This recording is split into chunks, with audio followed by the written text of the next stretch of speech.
gonna host. Oh yeah, I just heard your host. That's a very good idea. Actually, I'm going to do the same thing. We do that too. Yeah. Nope. Oh no, I'm hearing. I'm sorry, Simi. I'm not going to host you anymore. Friendship. Goodbye, Samakos. Friendship ended with Simi.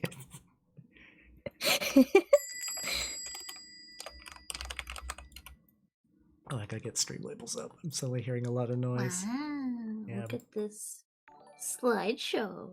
Yeah, I need to actually update that. I got a lot more minis I've painted since then. These are my various gross boys, and I love them. Hey, Hal. We're not live and audible right now because I just want to say your chat sucks. No. No, Veleck, no. Oh no, chat! Don't listen to her. No, she doesn't know what she's saying. She's nervous. I swear. I bet they're all a bunch of dorks. No. Big dweebs. That's what I think. All right, that's it. I'm taking us to the Nechronica screen before this gets too out of hand. All right. Well, welcome everybody. How's it going? We are hello friends.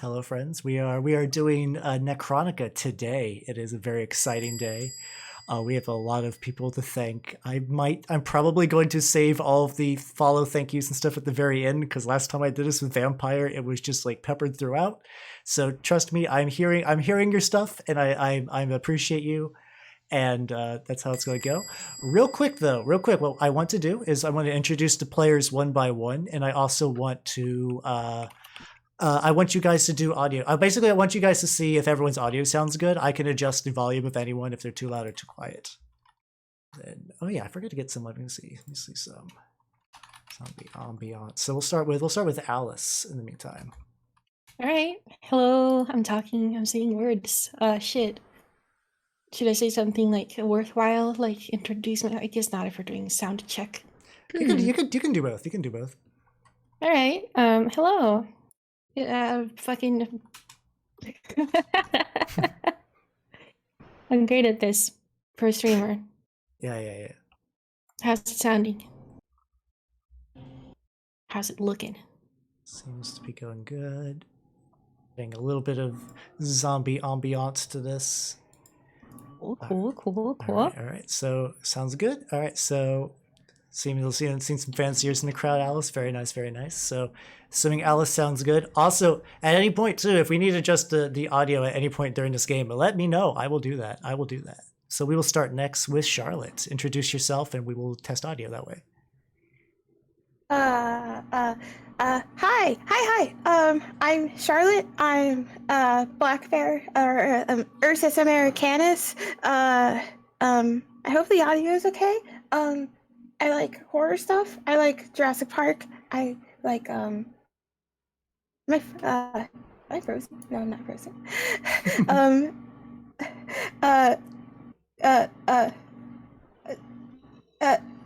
Hi. I don't know what else to say. I'm sorry. No, it's okay. It's all good. There's a bear growl. Grah! There we go. Very nice. All right. Picky, introduce yourself. Hi everybody, and I guess I am your visiting host of Picky Channel, Peggy, today. And I don't know, how's my sound? Am I too loud? Am I peaky? Am I good? Am I quiet? Blah. Sounds. Seems Good. What do you call an alligator in a vest? What? An investigator. It's not a good pun unless it hurts, and that hurt. So good job. Oh my god. Perfect. I know. All right. So Vel. Greetings and salutations. My name is Veleck. I am an Irish cot who thoroughly enjoys potatoes and racial stereotypes pertaining to potatoes. I don't. I mean, but that doesn't mean I don't like the British. Okay, let's just get that straight. There's And, limits. There's limits. There's limits. Okay, right. I'm not gonna say on someone else's stream that I hate the Brits or anything or Brits out. Right. This is me being on my best behavior. Yeah, this is the most behaved Vel we're gonna get. So please do let us. Please. I really hope the audio is okay. I hope I Sounds sound good. okay. I think we sound good, but I'm going to leave a little notice just on the stream. So if at any point you guys are like, "Hey, this needs to be tweaked," let us know. I know some people are shy about that, and I just want you guys to know. We appreciate it if you tell us if the audio is bad. We'll fix it. We can fix it. We have the technology. It's good. All right, and then with that, I'll just leave that up top so you guys know that we are cool. Everyone, a lot of familiar faces in the crowd. Too many to name, but I appreciate you all coming here. I am Halbernacht the elf. You may know me as the lad who paints rats, and occasionally the GM of the Vtuber vampire game. So, okay, Birdmall says everyone sounds good so far. Let me just double check some stuff. But yep, so this is the second. This is technically a one-shot, but who knows? This could change possibly. But this is the first time we've ever run Nechronica. It's a very niche Japanese gore horror RPG. If you hit !game, I've provided the links. Rakaris, who I believe is in chat, was actually the translator for that project. So everyone give him a quick round of applause, because thanks to him, we can even do this in the first. Him and his team. It was a team effort. Patchy. Thank you so much. Yeah. So, all right. So we got everyone's chat. And like I said, too, I see you guys all following, and I appreciate it. And so what I'm going to do is next time we go on break, I will go through the list. I have stream labels up. So we got that going down. All right. And without further ado, definitely not vamping for time while I look up my notes. All right. Actually, probably let me real quick. I'm actually going to go to... No, this should be fine. The bell ring is not too bad. So we will start. All right. So since we've built the characters in two chunks, we're going to start off like this. Vel. We'll start with Vel. Vel, describe your doll's first memory. My doll's first memory would be feeling the sting of a scalpel as it carves through her flesh. You see, my doll's first memory is not only of pain but also of hopefulness, because she sold her flesh to someone in order for them to create a book. She did this because she needed money for something. She can't quite remember what, though. However, it is still a hopeful feeling for her, I guess. So, I mean, it was out of necessity that she bore that pain. And I guess, does that make sense? I'm not sure. No, that you were doing something horrific, but you had the best of intentions in your heart. So it's that. Yes. I have to admit, I am very nervous. This is the first time I've ever... Yes, I will say to everyone in the crowd, we have some new people to tabletop role-playing games in general, and we're all newbies to Nechronica as well. So I would like for you all to take that into consideration. It's very likely we will bork some rules or get some things mixed up, but just let you know that we are all trying our very best. And as someone says, be nice. Be nice. I've also during this time I've quieted the bell sounds. So okay. So Vel, those memories just kind of out of a sea of just black void, that memory appears. Yes. Unfortunately, my doll does not remember much other than that one memory that she isn't even sure is hers. So as you think about that, you're slowly start to feel your body for the first time. Spasms of muscles just tweaking and creaking, just as the nerves just connect together from parts that weren't originally supposed to fit together. A puzzle board that has just been shoved together incorrectly. The flashes of color as you can feel your eyes twitch open, and nothing makes any sense. The pain of like all your nerve receptors flaring at once, immense hot, immense cold, just an endless cycle, and back and forth and back and forth, and eventually you bolt upright from a table that you were constructed upon. It is your first time seeing the world through your new eyes. So Vel, describe the appearance of Erica. Because people, for you don't know, in Nechronica, the zombies are not really quite the same as your typical horror movie. Yes. So Erica is what looks to be a young girl, around maybe 14 years old.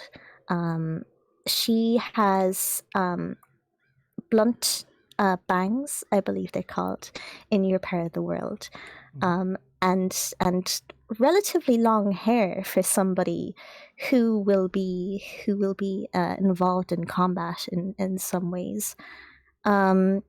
She has dark brown eyes, both of which are somehow the same color still. And a lot of her torso is bound by unfortunately useless bandages at this point, I suppose. She does have some interesting things of note. Her hands are not of flesh and bone, but of metal. Metal and sinew holding them together to make her fingers into blades, which are incredibly ineffective in terms of general use, but quite effective in terms of close combat. Her torso is lined with spikes to further enhance her combat capabilities. And her legs are segmented strangely in order to make them longer, stronger, and faster than a normal human's would be. And I think that's it. Are you not going to talk about the fun thing in your head? Oh yes, and she does have something that would be called a lightsaber whenever she opens her mouth, very wide. She does have to kind of unhook her jaw a little bit to do it. Yes. But yeah, she does have a lightsaber hidden in her head, which is pretty swaggy. That's badass. I love that. I'm surprised you didn't lead with that, because like that's my favorite part. Sorry. All right, so you awaken in this strange room and you are alone. The walls and ceiling are just filled with just like piles and piles of scrap metal, just random detritus, rust. Disturbingly around you, the piles of organs. Oh, by the way, this is going to get real gory, so if you're not into that, feel free to check out now. I'm sorry in advance. I guess you guys should have known about that, but. So as you hear the faint sound of metal scraping the floor further ahead of you, you have full movement of your limbs. You are fully dressed, and the something that catches your eye, just like in the vast sea of junk, is like a little book. How strange.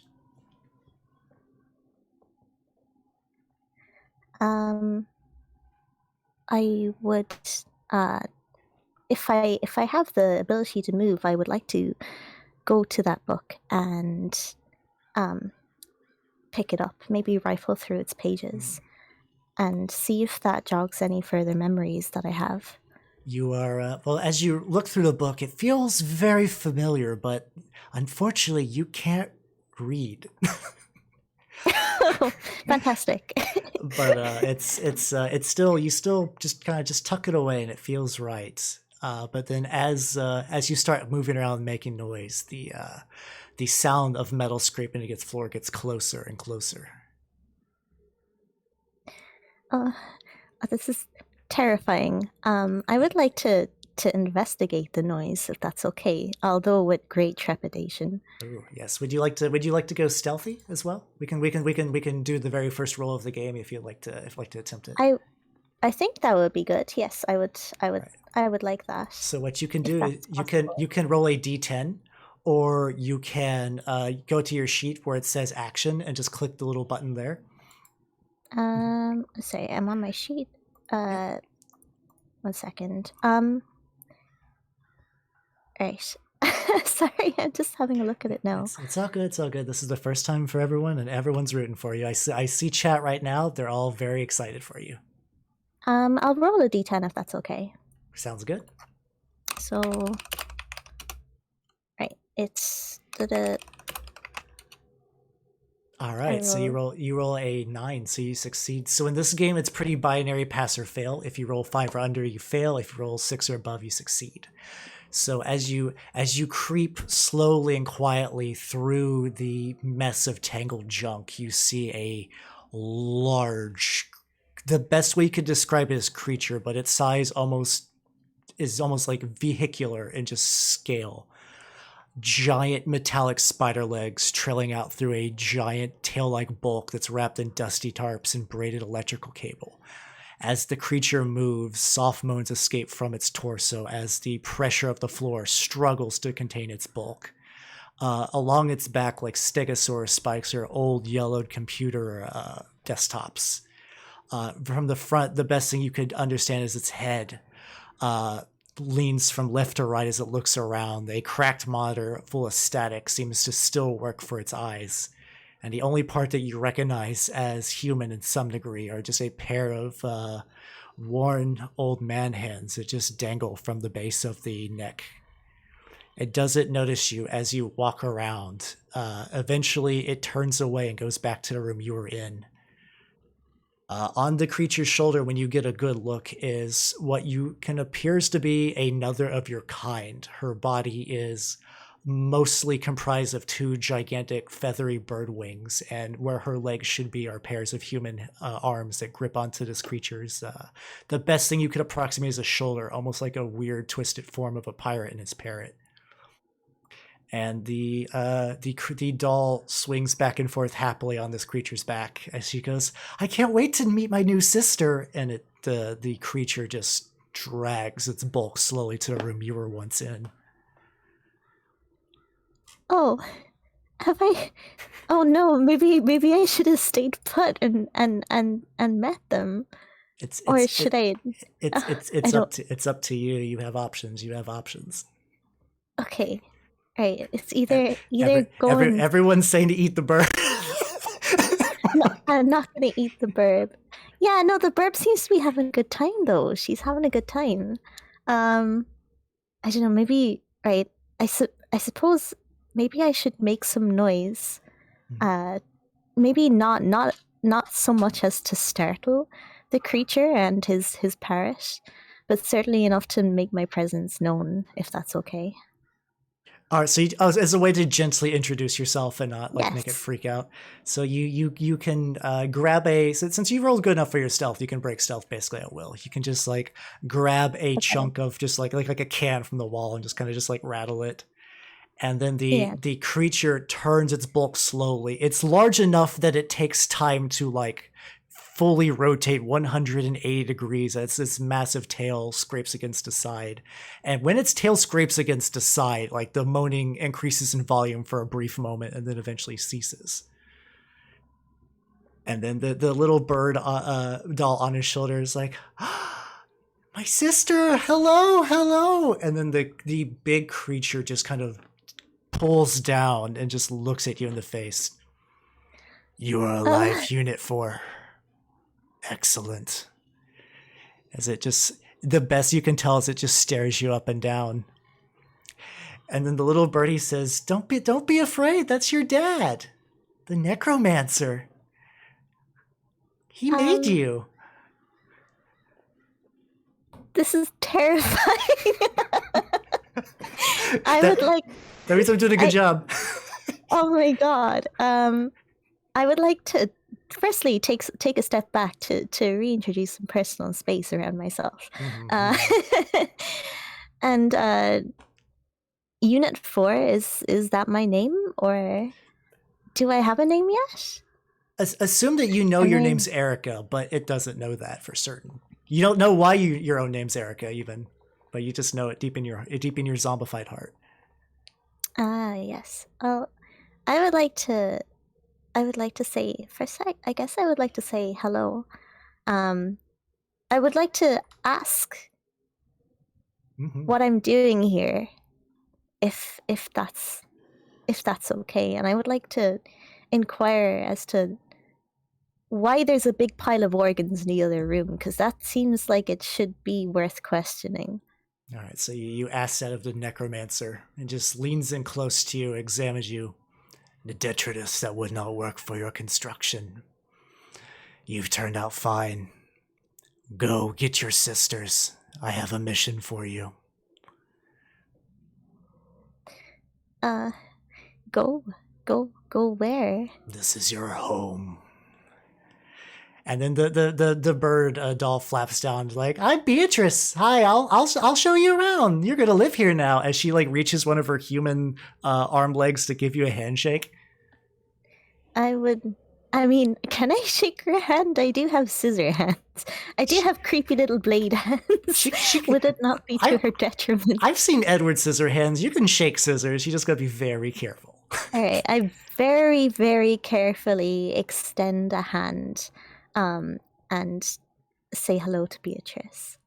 She's like, come on, hello, let's meet the rest of your combat sisters. I used to be a combat sister, but then I failed and he took off all my arms and now I got wings now. Come on, let's go. And Wait, he took off all of her arms? You don't want to fail father. Parts are very rare, you know. And she starts just like flapping. She there's not enough space for her to fly in these tunnels, so she's just kind of like, have you seen like little birds the way they hop on the ground? Imagine that, but just arms. Oh, Jesus. Hey, be nice to your sister. Okay, I follow Beatrice, though I'm still hesitant to turn my back on the necromancer himself, because he sounds like a scary dude. Necromancers are nice people, or people even really. So as Beatrice hops away, she takes you through a tunnel of, imagine like the worst hoarder you've ever seen, and just magnified over probably decades of like filth and scrap. Eventually, after what feels like maybe an hour solid, because Beatrice gets lost a couple of times. She's a bird brain. She's trying her best. Eventually, she takes you to a opening, and you see what in front of you you recognize as an abandoned shopping mall. The mall has been sort of mostly reclaimed by nature. Parts of it have just been broken and just like left to fester. Grass and trees are growing inside. Legions of zombies are doing menial work as they slowly try to repair things. And then Beatrice is like, come on, let's go meet your sisters. Let's go meet your sisters. Yeah. And she actually has some time to like stretch her arms out and flop away. And like if you turn around, you can see that the place you've walked out of has a strange sign that you can kind of recognize as letters that just says NNY, but you don't know what it means. All right, so let's say we'll start in reverse order. So let's say Picky. What would Towa be doing when she's not in the field doing missions? You have a whole abandoned shopping mall and a bunch of zombies and plants and stuff to keep you busy. So Towa likes gathering and kind of just like obsessively just holding on to just any little interesting thing. So there's a little corner of this mall there where it's her little corner. And it is just a dump by any standards, right? But Yes. but it's a little mix of just everything, and it is, of course, foul smelling because she can't even smell it herself. Oh yes. And I imagine since your precious memory is a treasure, I can kind of elaborate on that. Or do you have any ideas in mind what you think your treasure might be? Like this is different from the cute clothes you're wearing. Because by the way, Picky's zombie Towa is wearing mechanically cute clothes. It is codified in the rules that her clothes are cute. You cannot debate this. Would you consider that those cute clothes are your like treasure from your memories, or do you think you had another piece of treasure you just can't seem to remember, or you've lost and haven't been able to find again? For me, I feel like the headdress is my treasure, right? This red and white headdress is part of Towa's just absolute favorite outfit.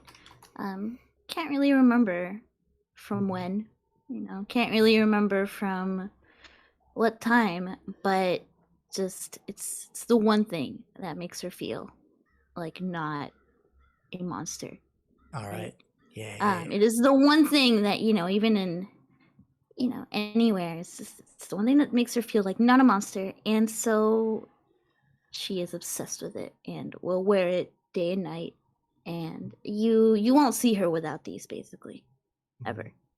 I mean, they're hella cute. So, so Beatrice leads a very confused Erica to Picky's. I imagine this used to be also probably like a small like mall shop that has just been now filled with her stuff. And as Erica lays eyes on Beatrice, as Erica lays eyes on Towa, Picky, describe the fun stuff with Towa, because Towa has some real fun parts. So let me just pull up the character sheet. So Towa is kind of beyond any human shape, right, at this point. So she looks real cute and all, and she's got her cleaver, but behind that cleaver is she is what is she called? It's called slobber. Or slobber, yeah. It's called slobber. So basically, due to her sorry, I'm like moving the character sheet around. I don't know if it's doing it for you too. It's all good. It's all good. Don't worry. Basically due to just this nasty zombie spit, it has dripped down uncontrollably to burn a hole in her body. And so in the middle of her entire torso, her chest, her rib cages are exposed, her spine is exposed, and there's just a big hole in the middle of her. This is kind of a little, just a little cozy little cup for her guts. They're just hanging out. Yeah, everyone needs a gut cup. Everybody needs a little, little gut cup, right? So she, this is one also of her favorite. Yeah. I was gonna say this is also too the first time like you didn't know you were gonna be getting a sister today as well. So this is really fun. Yeah. They're my new family, but so Towa also, she's got claws, which they're just kind of, I just kind of imagine them as like just kind of like spidery hands. I don't know, kind of like when you mentioned like Edward Scissorhands, like I like the way that Edward Scissorhands like just kind of has like very like delicate way about it. Oh yeah. When he moves his hands. So these claws are so long that they kind of form her to be a little bit delicate with her movements too, with her hands. But everything else about her is not delicate at all. She has 4 legs.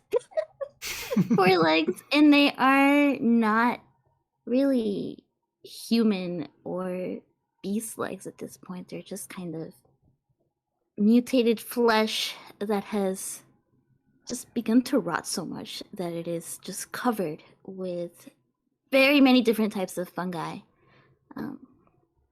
And then she's got her meat cleaver, which is just another little treasure found in the mall. Little charm point, yeah. Yeah, it's another little thing. Just to make sure that everybody has some food prepared at all times.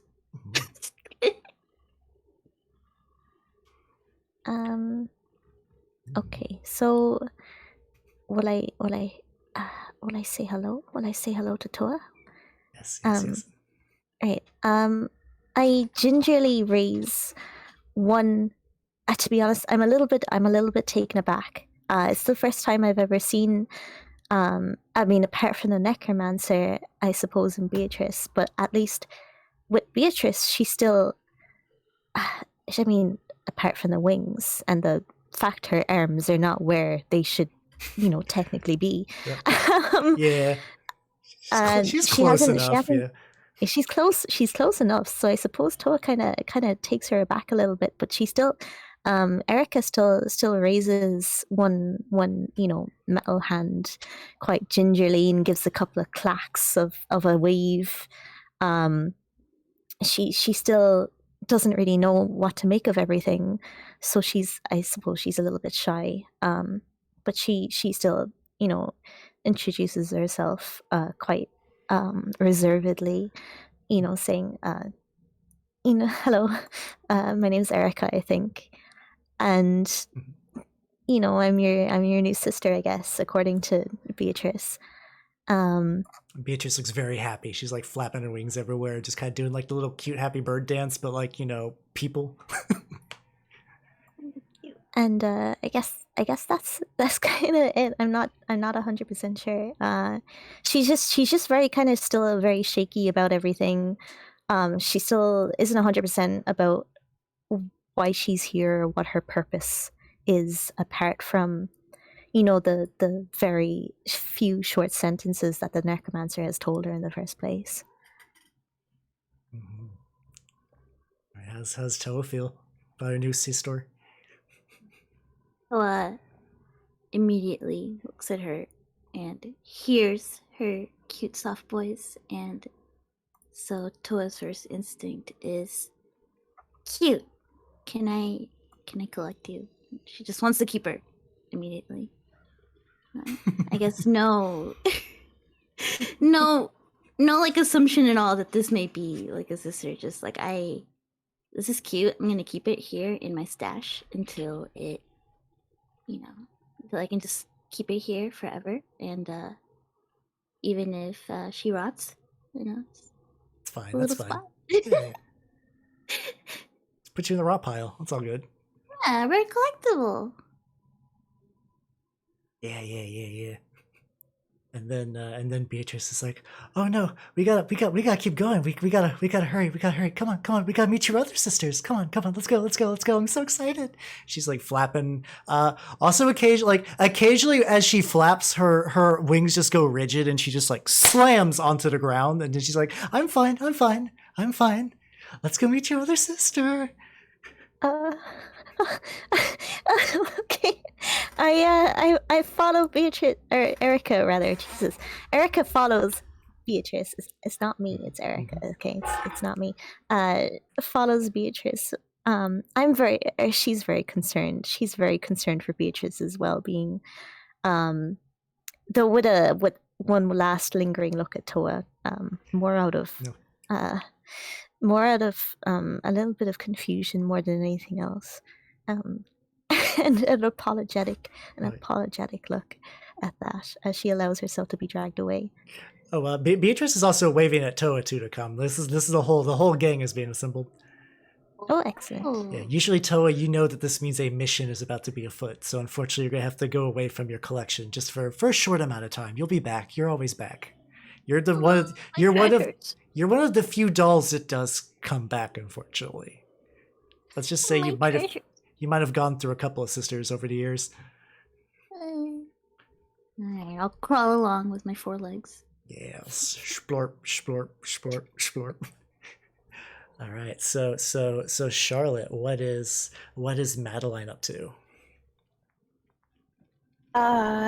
So in her spare time, Madeline likes to well, it doesn't happen often because she's always in the back. Her position is always in the back, but of battles. But she likes to always make sure that her weapons are clean and in nice order. And again, she usually is used to close combat stuff happening, but she absolutely hates it when other creatures' guts and brains and stuff dirties her precious weapons. And she also likes to look at her treasure, which is am I moving ahead too far?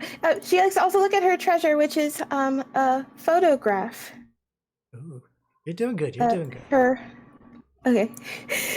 Yeah, she likes to look at a photograph of her hometown, and which is also where her birthplace is also. Oh wait, yeah, that's her memories, or her main only memories, I think. Your photograph can tie to your birthplace too. It can be both.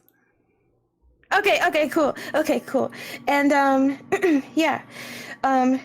She's her photograph, the photograph is of her hometown, her birthplace, and she basically uses it to feel some form of humanity, but at the same time remembering how nice her hometown was and how well her and her family lived makes her feel bitter for how everything is now, and makes her angry and bitter is the right word. They're very upset. Sounds good. Yeah. Good. So as you're clinging to your multitude of guns, which I'm sure we will have you describe in a second, you hear probably a familiar noise that sends a chill. If you could send a chill up your spine, you would feel the chill. The familiar slurp, slurp, slurp as Towa comes. The easiestly the goopiest doll in the entire mall is arriving. Meanwhile, all your pristine guns glittering. Behind Towa is a familiar face of Beatrice, who's like, Madeline, I got you a new sister. And then behind her is Erica. Now, describe the many guns of Madeline, because you don't have just one gun. You don't have just two guns. You have a lot of guns. Let's see. I have like,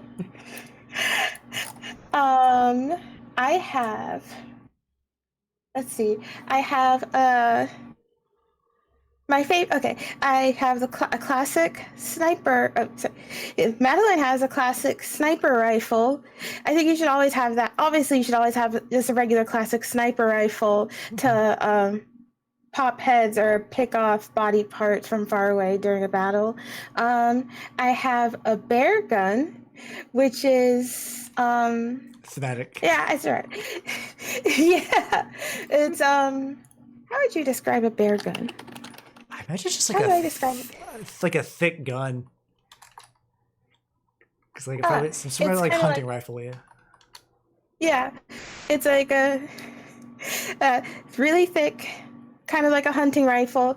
It's definitely kind of something that I would use if I had to for closer range stuff. And then I have my favorite, my baby, my sweet baby girl, my anti-tank rifle. That thing is fucking bananas, by the way. It is so good. She's amazing. I can't wait for us to go in battle. I can't wait for us to go in battle and use it. Yeah, and I even named her Lena. Her name is Lena. I can't wait to use Lena and kill a bunch of creatures with Lena. Yes, good. All right, so together, Madeline and Erica meet for the first time. How do you two feel about each other? What's the response? Shall I go first, or would you like to? You can go first. I guess Erica's first feeling when she sees Madeline is one of relief.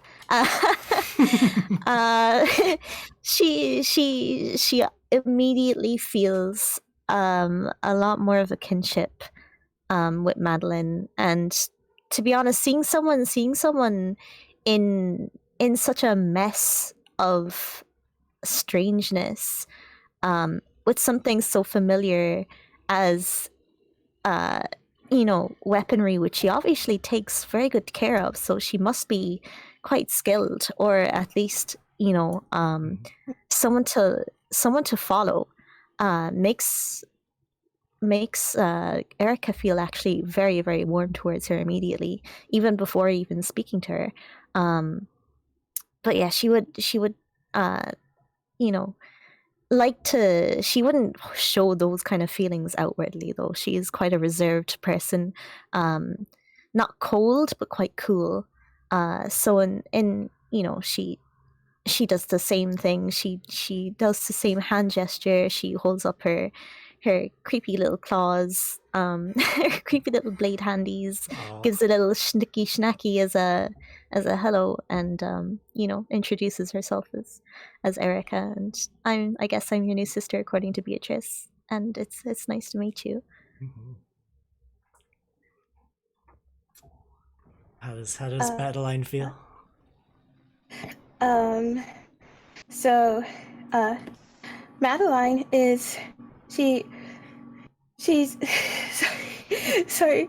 She had to recover a bit from the sight of Towa, but seeing Erica, she feels again like someone seems normal and she seems friendly, although she doesn't. She seems friendly and she seems normal, so she wants to immediately trust her, but she's also not sure. And but she knows that if this is her new sister and they're going to fight a lot, then she definitely has to do her best to protect her as much as possible. And so, even though she's a little nervous, she carefully takes her Erica's little scissor hands and shakes her and mumbles, "Nice to meet you." Mumbles, Madeline, nice to meet you. Oh, it's moe as hell. That's super cute. Oh my god. And then the Beatrice is like, "Oh, we got one more combat sister, and then I can introduce you to some of to the clinging crew. Oh, you like to meet them too? They're very nice. They're kind of sad though, but they're very nice. But come on, let's go. And she like starts to like she starts to fly again, but like one of her wings moves and the other does it, and she's like, "Oh, it's fine. It's sometimes the other one just gotta start up a bit. It needs time. It needs there we go. And she starts flying again in a direction towards the last member of our crew, Lenore. All right, Alice, what is Lenore up to in this abandoned shopping mall? I think she's just kind of. I feel like when you approach, you can hear her like talking to herself a little bit. Just some kind of random mumbling about like her day or whatever. Just little whatever thought she has. It's probably just like in a little room somewhere, some kind of storage closet or whatever. Okay, as you guys basically have, unlike the typical zombies, you dolls all have like your own space at various. Meanwhile, I mean, Towa's got her fun time collection room, and then Madeline's got her gun closet, and then your room can be filled with whatever you want. It's nice and open. So let me see. And then also, tell us about your first memory, your current memory right now. My first memory was of being abandoned and buried somewhere. It's very, very upsetting, sad memory. But luckily now you're no longer abandoned because, hey, look, a familiar schlorp comes over to you. I don't know why I imagine like Towa's legs are so sticky, but like I feel like it's fun. I love that. And then a whole bunch of familiar sisters come over, and then one new one. So Alice, now that you are in Erica's line of sight, go ahead and describe Lenore, all the fun stuff she's got on her. I actually like realized when we put this that I drew the little token thingy wrong. We'll get to that. She's like a young girl, like a small albino girl, very, very pale, very white, like white hair, very pale eye color also. But she looks like quite normal on the outside. Mm-hmm. It's like a regular looking pale girl. Yeah, just regular old saber-toothed young girl. But yeah, that's when she sees her sisters and she smiles and she has these sharp metal teeth in her mouth. Oh, very nice chompers. Very nice. And I forgot to tell them. It's okay. With the power of Roll20 technology, here we go. It's imagination. There we go. I need to pick a darker gray. But all right, while I'm badly drawing on oh god. on your picture, so Towa, not Towa, sorry, Erica and Lenore meet for the first time. Erica, what is your impression? There you go. I'm at first taken aback. Erica. Oh my goodness, I'm so bad at this. I'm so sorry. Erica is at first a little bit taken aback when she first sees Lenore, just because she's like, what on earth is this girl doing here? Like, because she looks so normal compared to everyone else. Like a lot of the other dolls, Erica, hers included, have stitching, scars, mismatched skin tones, because of obviously being stitched together out of different parts, and Erica or Lenore in comparison seems quite normal, and then she opens her mouth, and Erica's like, so that's why. But she does feel quite warm towards Lenore. She doesn't strike into her heart the same level as I should follow this person because they seem like they know what they're doing, as Madeline had, in terms of her first impression. But she can definitely see herself warming up to Lenore in the future. So she too extends one bladed hand in a greeting, and smiles. Though, to be honest, in her current state of confusion, it might seem like more of a wince, and introduces herself, saying, hello, my name's Erica, and I guess I'm your new sister. Nice to meet you. I'm Lenore, and she picks up her beloved stuffed bear, and this is Owen, my good friend. Oh. I would courteously bow to Owen, and it is Owen, right? Owen. Yes. 'Cause I do not want to touch the bear with such non-friendly claws. The poor guy will get shredded. Got it. Understandable.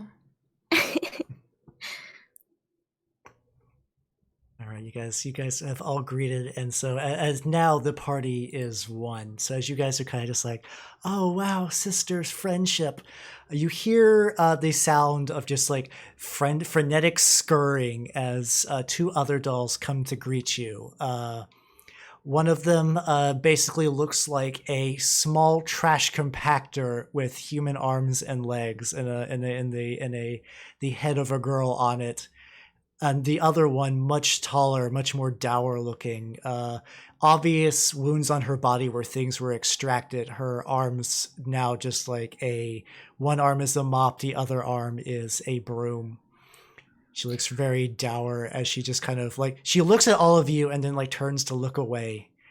The small one goes, those are my new sisters. Hello, it's a pleasure to meet you all. I'm little Lisa, and then there's big Lisa. How's it going? And then Big Lisa looks away. I think Towa would know this the most. Big Lisa used to be a combat model, but she failed and thus had all of her mechanics stripped from her body, and has now been assigned to the clinging crew. Well, you don't fail. Yeah, that's why you don't fail. Towa has never failed. And little Lisa's like, say hi, come on, say hi. It's our new sister. And then Big Lisa's like, hi. You can tell like when she opens her mouth, there's like missing stuff in there. Lisa's like, anyway, the necromancer said that you should all come to Inni. Oh, his lair, sorry. And he has a mission for all of you. Are you? I'm so excited. I would like to, maybe one day if I cling hard enough, I'll get a mission too. Oh, until then, there's so much dust in here. There's just like all the plants, and then all the zombies bringing a lot of mud when they come in, and it's gonna be a while. I'm sure this place will get clear. Oh no, some zombies came in. Oh, okay. Go talk to the necromancer though, and I'm sure I will see you all soon. Have fun. Come on, Big Lisa. We gotta go cling now. And then they just kind of scurry off. And then also too, since you guys have done some talking, you've got to get to know each other. A little bit of friendships have been going around. On your character sheets, there's an option for conversation, or you can just roll a d10. Go ahead and roll that. If you roll successful, you can get some madness removed. Oh. If anything happens to Lisa's, I will kill everyone. All right. Ooh, very good. Very good. All right. So we got. Wait. Oops. That's okay. And the way you can also, if you just want to type, you could just do. Oops. All right. No, you're fine. You're fine. My entrails. Sorry. Yeah, they flop out from time to Yeah. time. It's all good. It's all good. So you can either do something like this, or if you go to the top of your sheet, there is the conversation. There we go. All right. So literally just Erica gets to remove a insanity madness dot. So you can just take it from one of your dependencies. Okay. So this is all Okay. good. So then as you guys get gathered and you're like, I think the other, I think at this point the other dolls have gone through a steady stream of new sisters. So this is not the first song and dance of getting introduced. So maybe that's why there's not a lot of hope. But after waking up probably less than an hour ago, Erica's like, this is fine. This is fine. This is okay. I get what's going on. All right. So, and then like in front of his lair, the great bulk of the necromancer can be seen from a distance because he is easily the size of a car, if not bigger. Actually, probably a school bus would be a better way to describe him in size. Most of that's his flexible tail, but he stands there and just kind of like impatiently, just like with his big metallic claws, waiting for you all to arrive. And then what's everyone's opinions on the necromancer, you think? He's in general, he's kind of a cold and cruel son of a bitch. If you fail him, he tends to recycle people very easily. He tends to spend most of his time holed up in his lair where he's making more of your kind, or maybe turn into refuse into stock zombies. Good guy.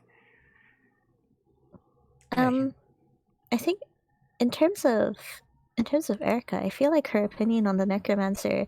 Well, at first it was like, okay, well, this dude exists, and I'm pretty neutral on him. He's kind of creepy, but whatever. But after hearing little Lisa and big Lisa, she's like, Jesus, dude, why are you taking away people's limbs? That's not cool. That she's very less than neutral at this point. She's very not very hateful, but incredibly distrusting. Mm-hmm. All right, how's the rest of the crew feel about Big Boy?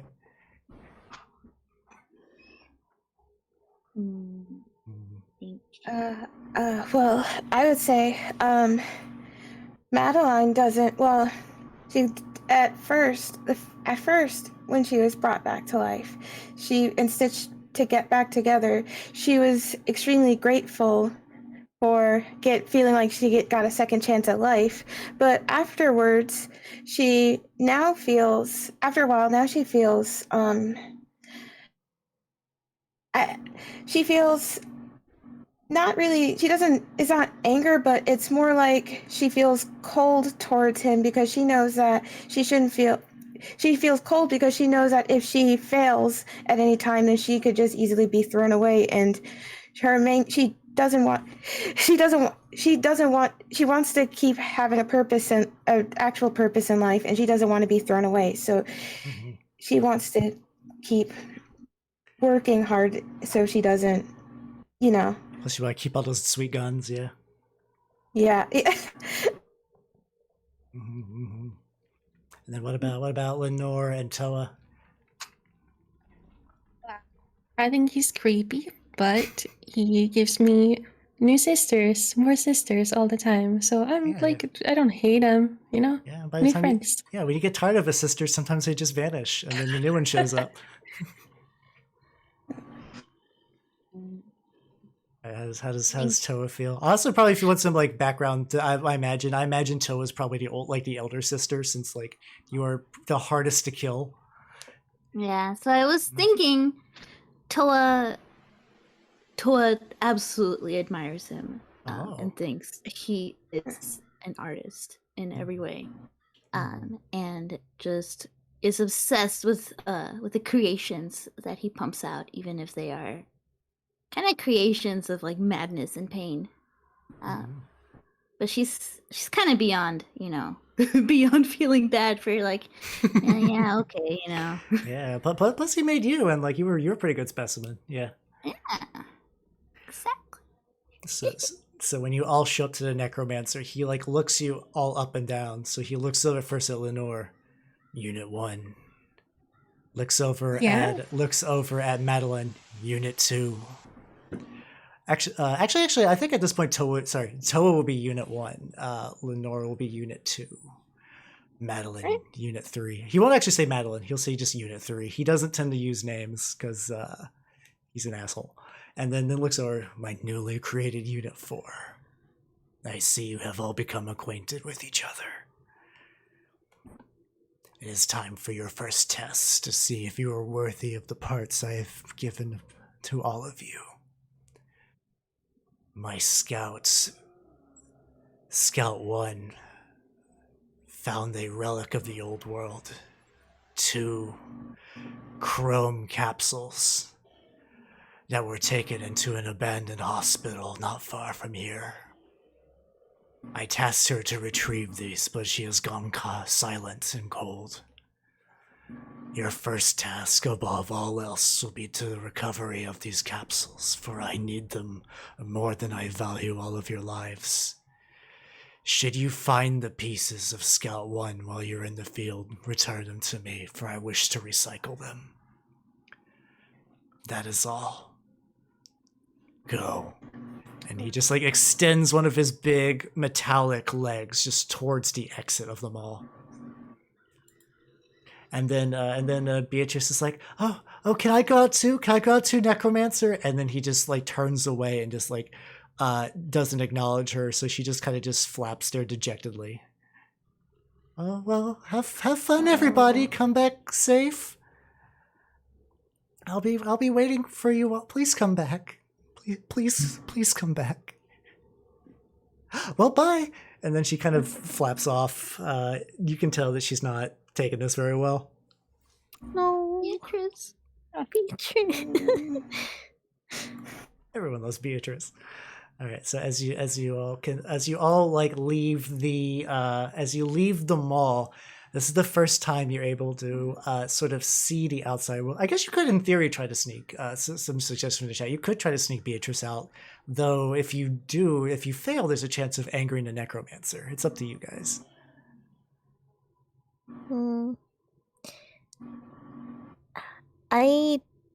Erica feels like she doesn't know what the outside world is like yet. But she is very concerned about it, considering the fact that so many of her fellow dolls seem to have combat armaments, and weapons. So she feels like maybe taking Beatrice outside, where she's all cute and fluttery and liable to get herself killed or get someone else killed for saving her, maybe isn't a good idea. Mm-hmm. That's an option. If anyone else has a counter option, you also don't have to listen to Erica. If you wish to sneak her out, by all means, you're allowed to. Or you can interact with her however you wish. And I feel the same way. And I'm very delighted to hear that Erica thinks the same way as me. Yeah. You guys are already in sync. All right, cool. What if she comes in handy? She does have wings, yes. Then again, they don't work very well. I mean, you guys don't have wings, so shut up. Okay. Yeah, but she can barely fly.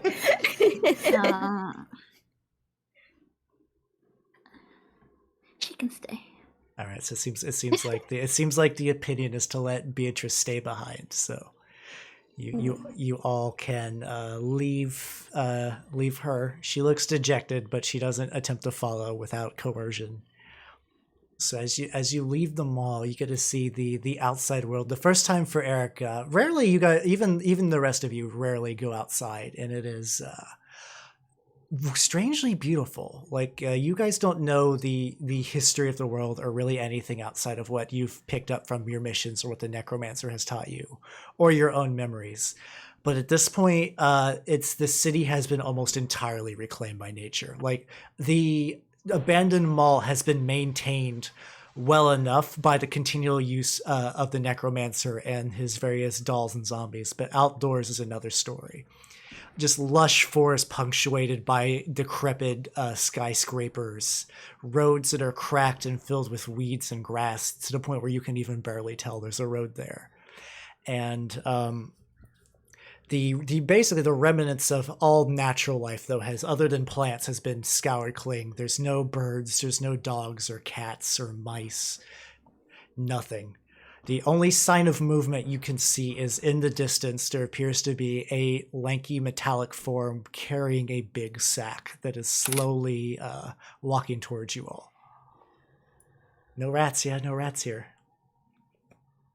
The lumbering form sees you from a distance and extends a friendly wave, actually. Oh. And Do we know them? I will.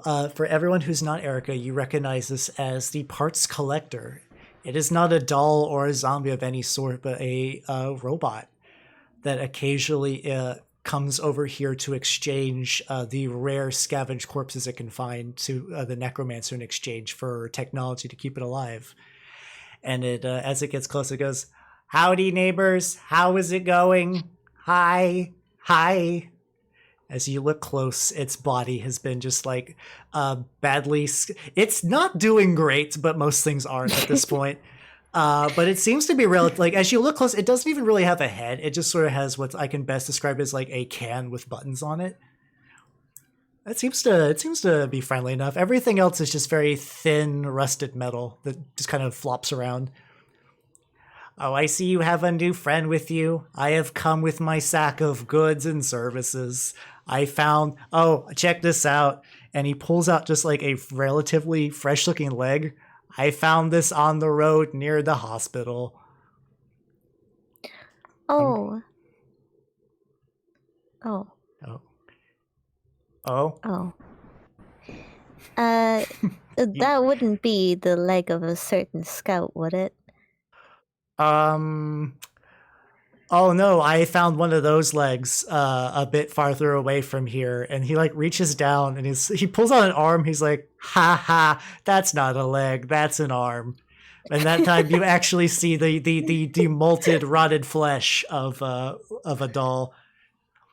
"I've been finding pieces of this along the way. I can take you there if you want. But first, I can leave my bag here. It's not like these parts are going to get any less feated." Classic parts collector. Love that guy. Yeah. He's nice for a robot. It's a great sense of humor. Yeah. So he just casually just like chucks his sack like away to like towards the mall. "I'll be back later. Come on, let us go." And he like he whistles, but not like a robot. It's like he basically just like lets loose steam, and it just kind of turns into a whistle sound. That's kind of adorable, dude. Yeah, I it's love this cute. guy. I love this guy with his little button eyes and his little can head. Yes. So tell me, where are you all going?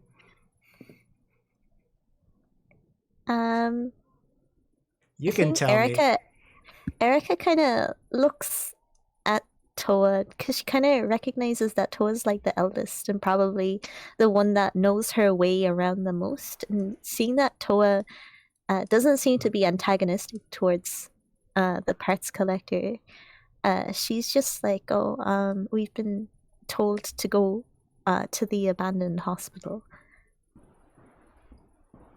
And we are looking for pieces of Scout 1.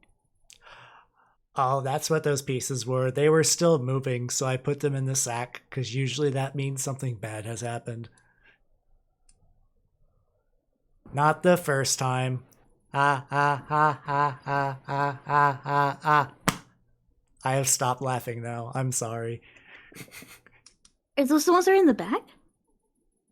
Some of the limbs were in the bag, yeah. If you guys want to take them with you, you can. There's a arm. There's literally an arm and a leg in there, and that's it.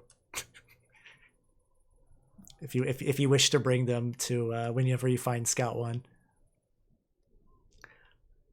I would also say too, probably even with his help, it's going to take some. If you want to, you do know that generally the necromancer wants you to hurry, but you could try to look for Scout One now. She might give you some instruction about what to do. You guys also do like. There is sort of a thing with you dolls is that once you step outside, like there's always like some part of your memories that really like make you want to kind of go and find everything like you're missing. Like your memories kind of compel you to like take a look for answers. So you guys have some options. You have some options of going straight to the hospital. You could kind of look around the city and spend some time kind of like getting to know yourselves better, or you can go look for a scout. You guys, it's up to you guys. I would recommend not splitting up though in this dangerous world for a unless you wish to end up like Scout One as well. Sisters have to stay together. That's true. Don't split up unless you want to get split up, I guess. Hey, there we go. There we go.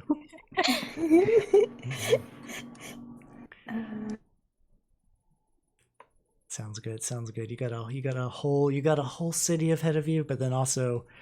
You do know the Scout is somewhere nearby. So actually, if you guys want to look for Scout, go ahead and roll me some d10s to kind of see if you can go searching for her. All right. Seems pretty good.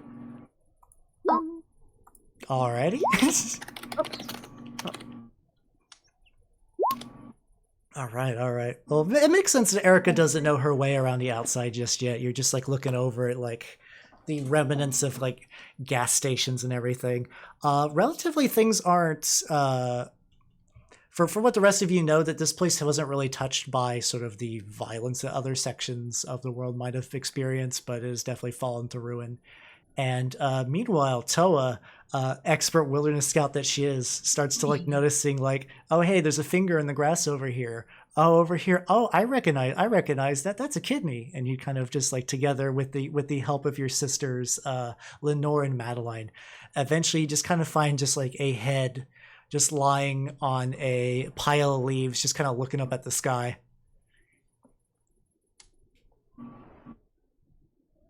And it just kind of and it looks over at you guys as you all approach. I think we found something then. Mm-hmm. Nice. So she like looks over at all of you and then kind of like rocks her head back and forth and then flops her head over to look away. I don't want to talk. Well, yeah, I feel like you kind of owe us an explanation for finding you. Hey, you have no choice. I failed. Just leave me here to rot. What you do?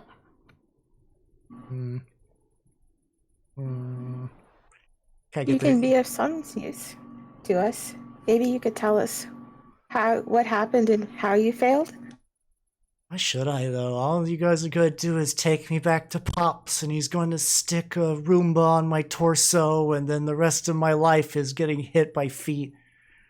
At least here, the ground is relatively warm. There's a fungal patch that bopped me in the head earlier, and then maybe I can grow some legs later. Till then, this is comfortable.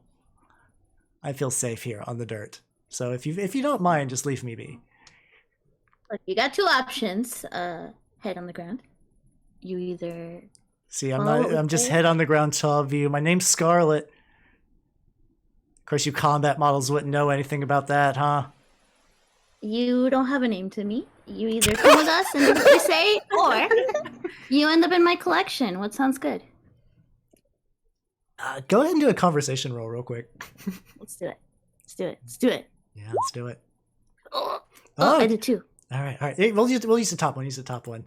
Okay. So she's just kind of like go ahead and remove a madness, because at this point the bullying feels good. Wait. And And then she gets flashbacks because she remembers what happens to your pile of stuff, and usually that means she's gonna get locked in like a trash bag with some other things. And occasionally you'll pull her out and you'll look at it, and then you'll put her back in, and you'll might do that a couple of titimes every now and then. You know, it's like when you rediscover your favorite book after not reading it for years, except it's a head. The head's not a fan of that. She's like, all right, fine. Oh, I was following Father's orders. I was tracking the chrome pods. As I saw them, there's a horde of zombies carrying them, but Father's the only necromancer in the region.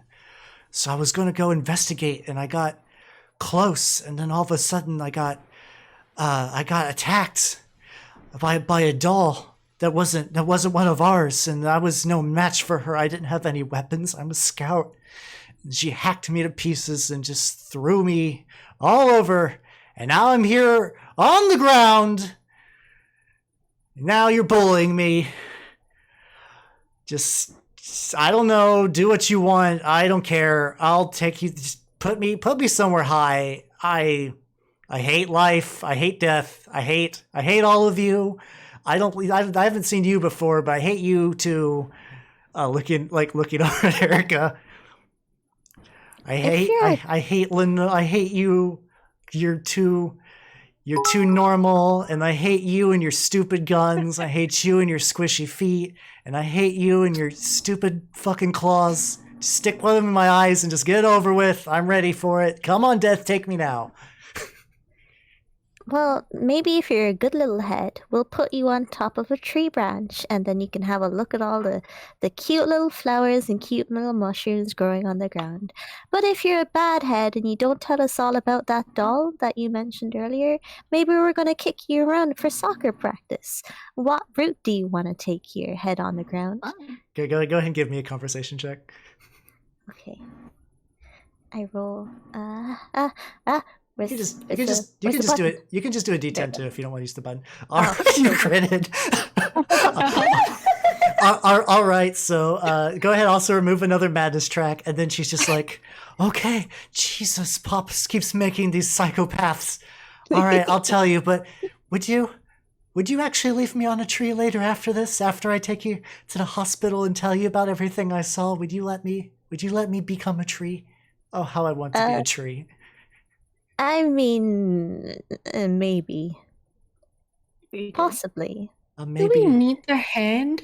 Like, we could just take the other parts. You do also have the arm and the leg if you wish to, because I know especially Lenore knows the art of putting stuff back together. If you want to try to clutch a horrible zombie snake to give her some more mobility.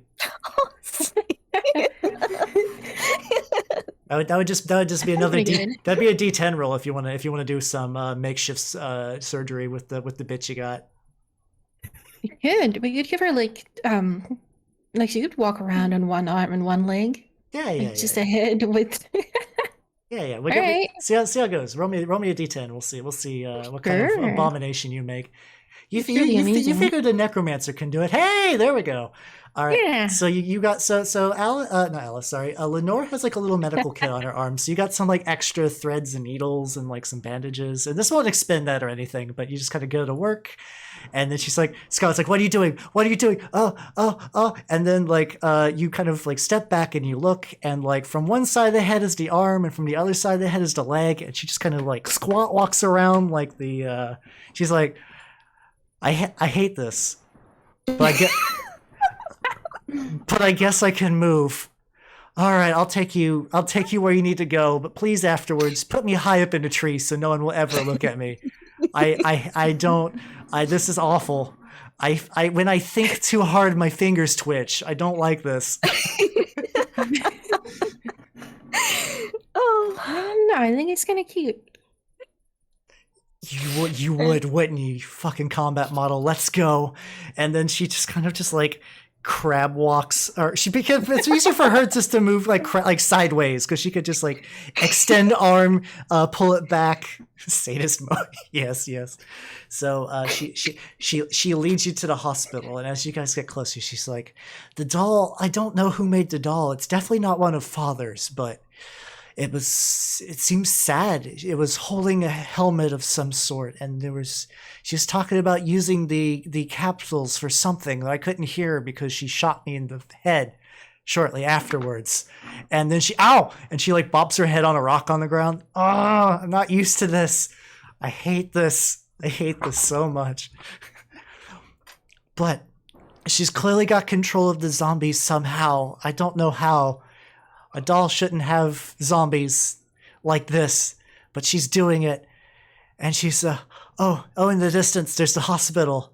And then you just look up, and then there's like I said, everything else, most of the buildings are very dilapidated, but the hospital is like relatively close. Like things are kind of pieced together. It's got the same sort of like ramshackle construction that you've noticed, from the abandoned shopping mall. And let me see. Look at some of my memories. And I would actually say, let me roll a die. Well, I'm gonna have some fun with this. 1d4. All right. So let me double check a thing real quick. All right. So actually, when you walk close to the hospital, Towa starts to recall something that she's never thought of before. It is her when she was alive, actually. A dormant memory that has like resurfaced. Around you, it's the snow is gently falling on the city as you and your family are just walking through it. Your mom is very excited. You guys went to have a nice dinner, and you just took a casual stroll back while you and your father throw snowballs at each other. And then the thing that really strikes you is that she pulls out a Polaroid camera, actually, and kind of like looks at you and like takes a picture, and you're wearing your favorite little bonnet. And then she calls the whole family together, and you look at that, and then you've kind of the memory fades as you just realize subconsciously you've pulled out your little photograph, and you've never realized that like this is where it was taken. Add under your fragments of memory snow.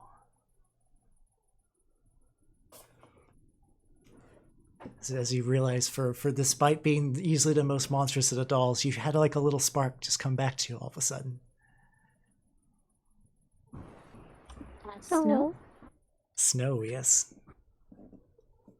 And then the rest of you now just kind of yes, comfy but long gone. This is many years ago. You know, it's to this point where you don't even know how long it's been. But so you're all looking at the hospital as Scarlet just kind of nervously crab walks in a circle. She does not want to go any closer. Clearly she has some sort of trauma with this place. I wonder why. I don't know. Big think. Maybe it's because she got fucking dismembered. But she's like, all right, listen. I did my part of bargain. Please put me in a tree. I want to be a tree, like some sort of like tree rat, or like what were they called? I read about them in books once. You guys have no idea what the fuck she's talking about.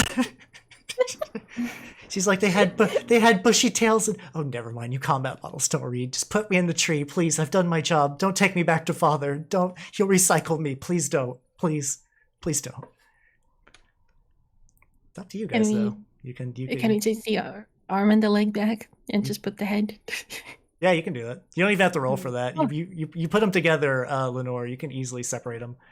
Yeah, she doesn't need them anymore. It's fine. Mm-hmm. So you just pop. I'm kind of leaning towards helping Scarlet, be reincarnated as a beautiful piece of art. Oh, okay. You also don't have. You can also come back to get her later too. She doesn't know if you come back and pick her up after you've done your mission. She can try it out. Mhm.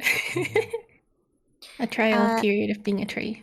Mhm. Erica's actually leaning a little bit towards Towa here, in that she doesn't want to anger the necromancer immediately after being created.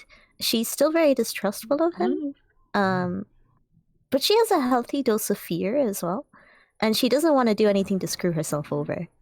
Mhm. Sounds good. Sounds good. Also, so you guys also don't have to take your choice. Now that she has her limbs removed, she is basically stationary. So you don't even have to decide right this second. So you have an option. And also something I'll say too, as for Madeline, since you are the resident long-range gun god, you notice from the far distance, even without using your gun, you can see glints of shiny chrome coming from the top floors of the hospital through the broken windows. You have a feeling that's probably where you need to go. Oh, yeah, we do need those, huh?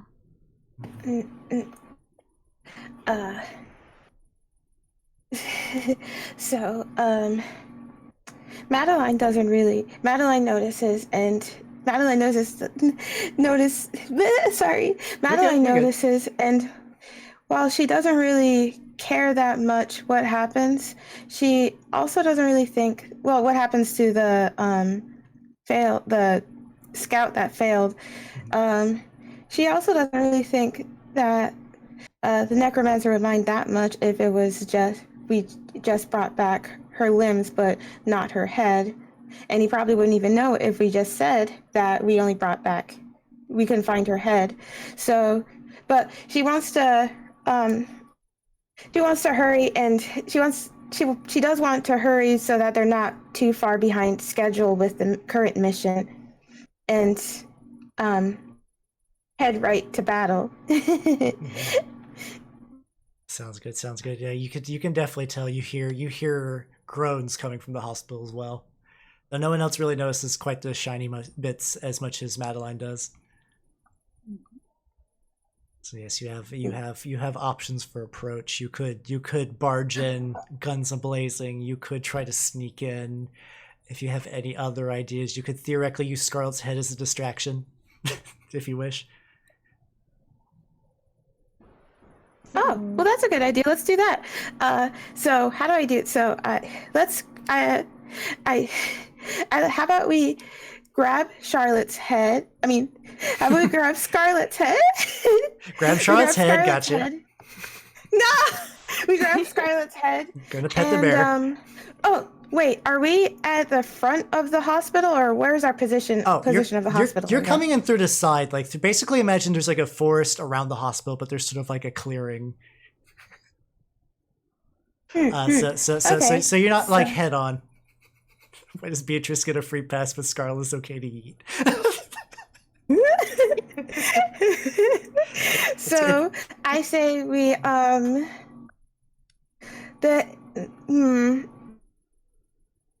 Would you like me to go ahead and see if there's anything dangerous?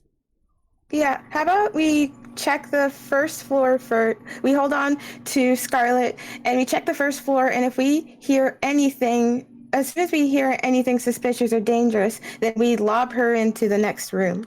Oh, like a screaming grenade. Very nice, very nice.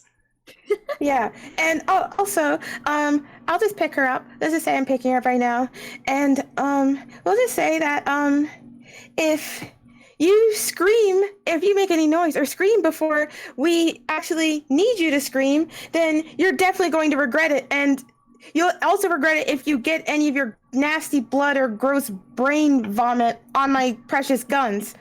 Okay, now let's go.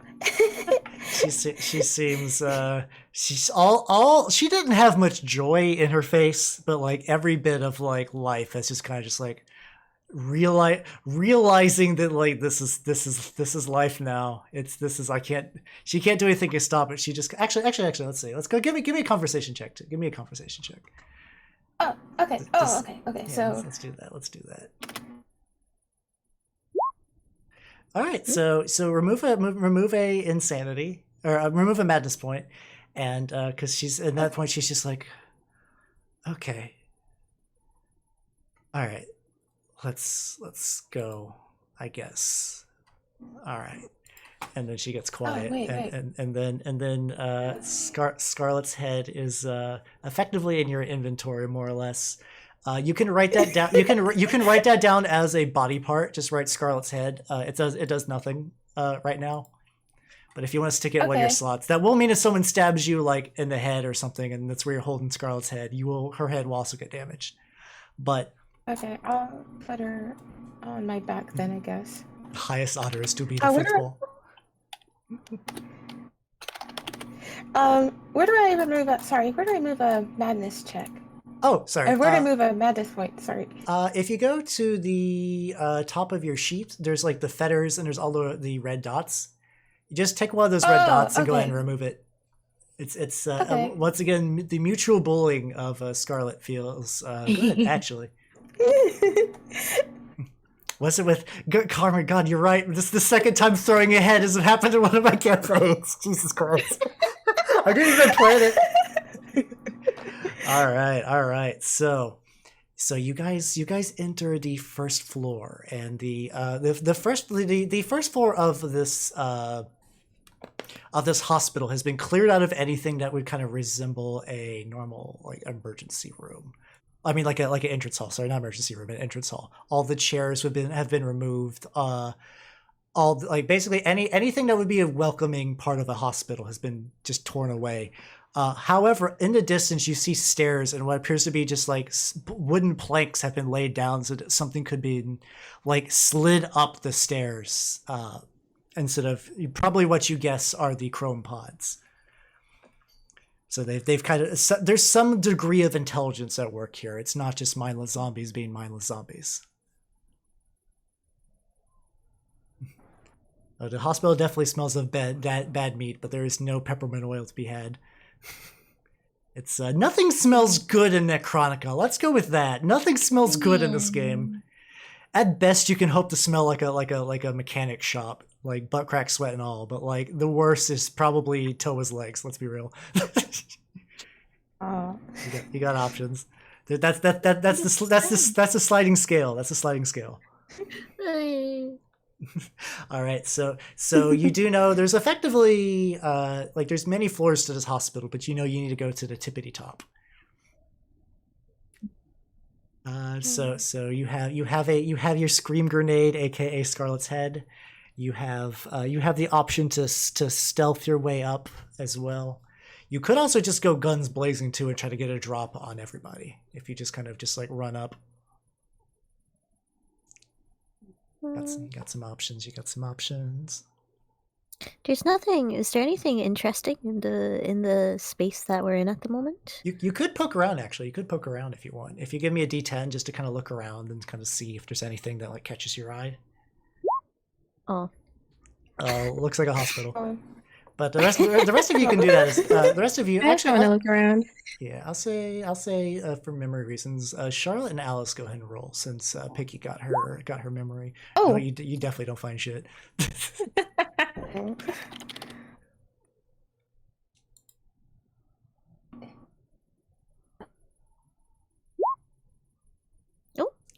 Oh, there we go. There we go.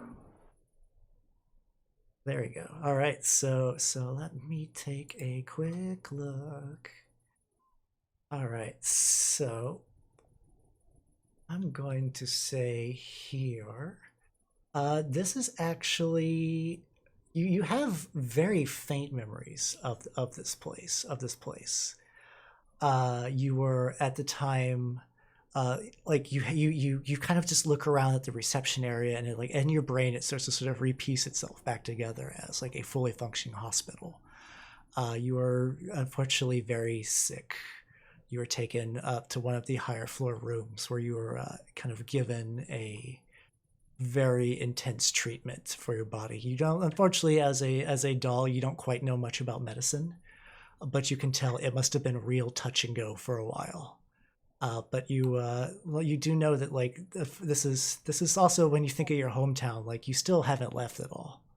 This is even though it's like you're scared, you're afraid. This is where you grew up. This is your city, and you kind of just look out the side and you just think, I'm going to be out there someday. I'm going to be back.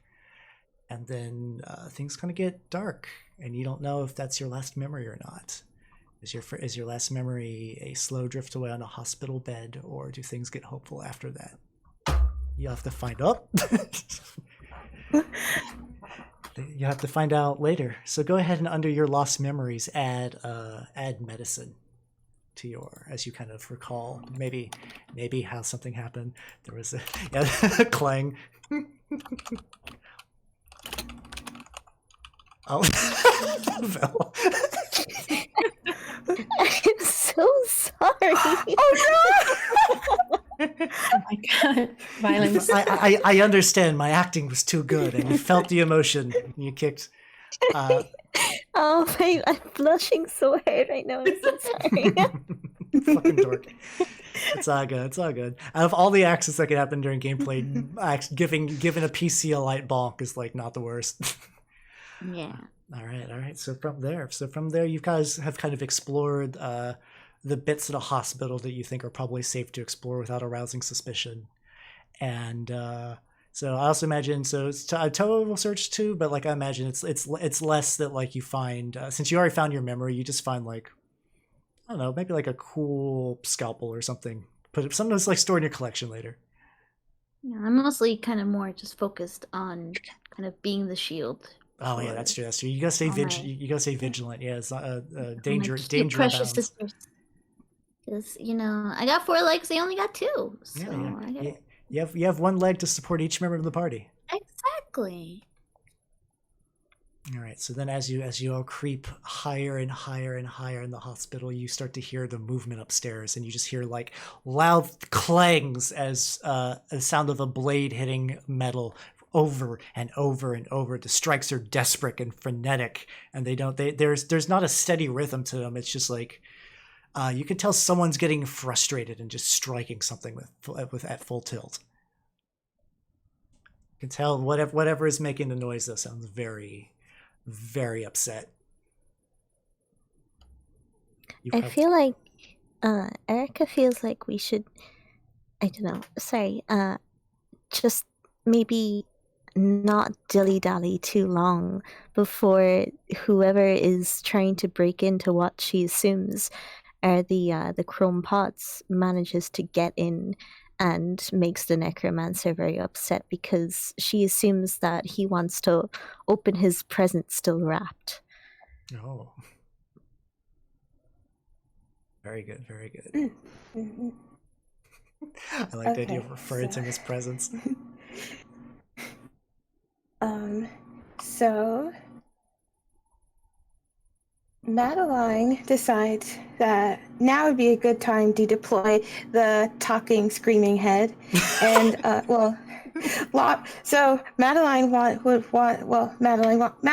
to throw her upstairs and use her as a distraction to catch whoever's upstairs off guard. All right. So you throw Scarlet's head, and she just shrieks. She's not thrilled because like basically she shrieks, and then you hear just like a dull as she just like bangs against the floor, and then like another shriek as well, and then you hear these sounds of a multitude of undead, kind of like just kind of descend upon the head, followed by it's more like she's kind of like screaming, "Thank you! Finally, I can die!"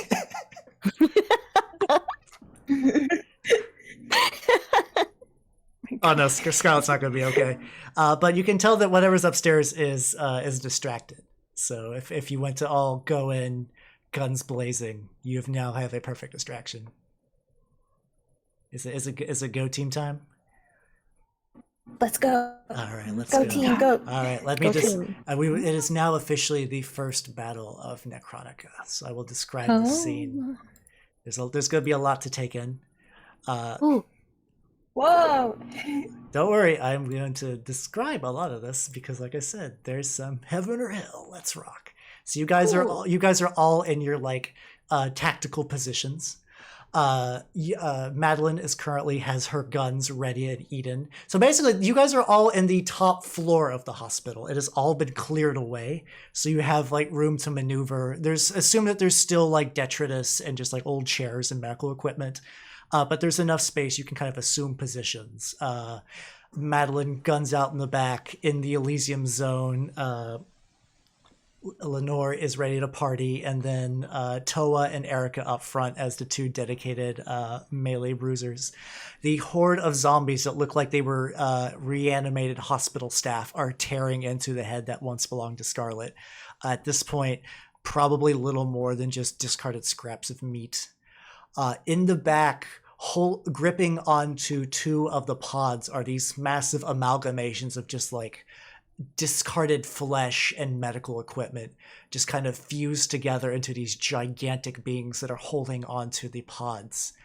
In the back, surrounding this doll, is just a group of just armed cybernetic zombies, each one clutching onto a gun, probably the last remnants of a necromancer's army.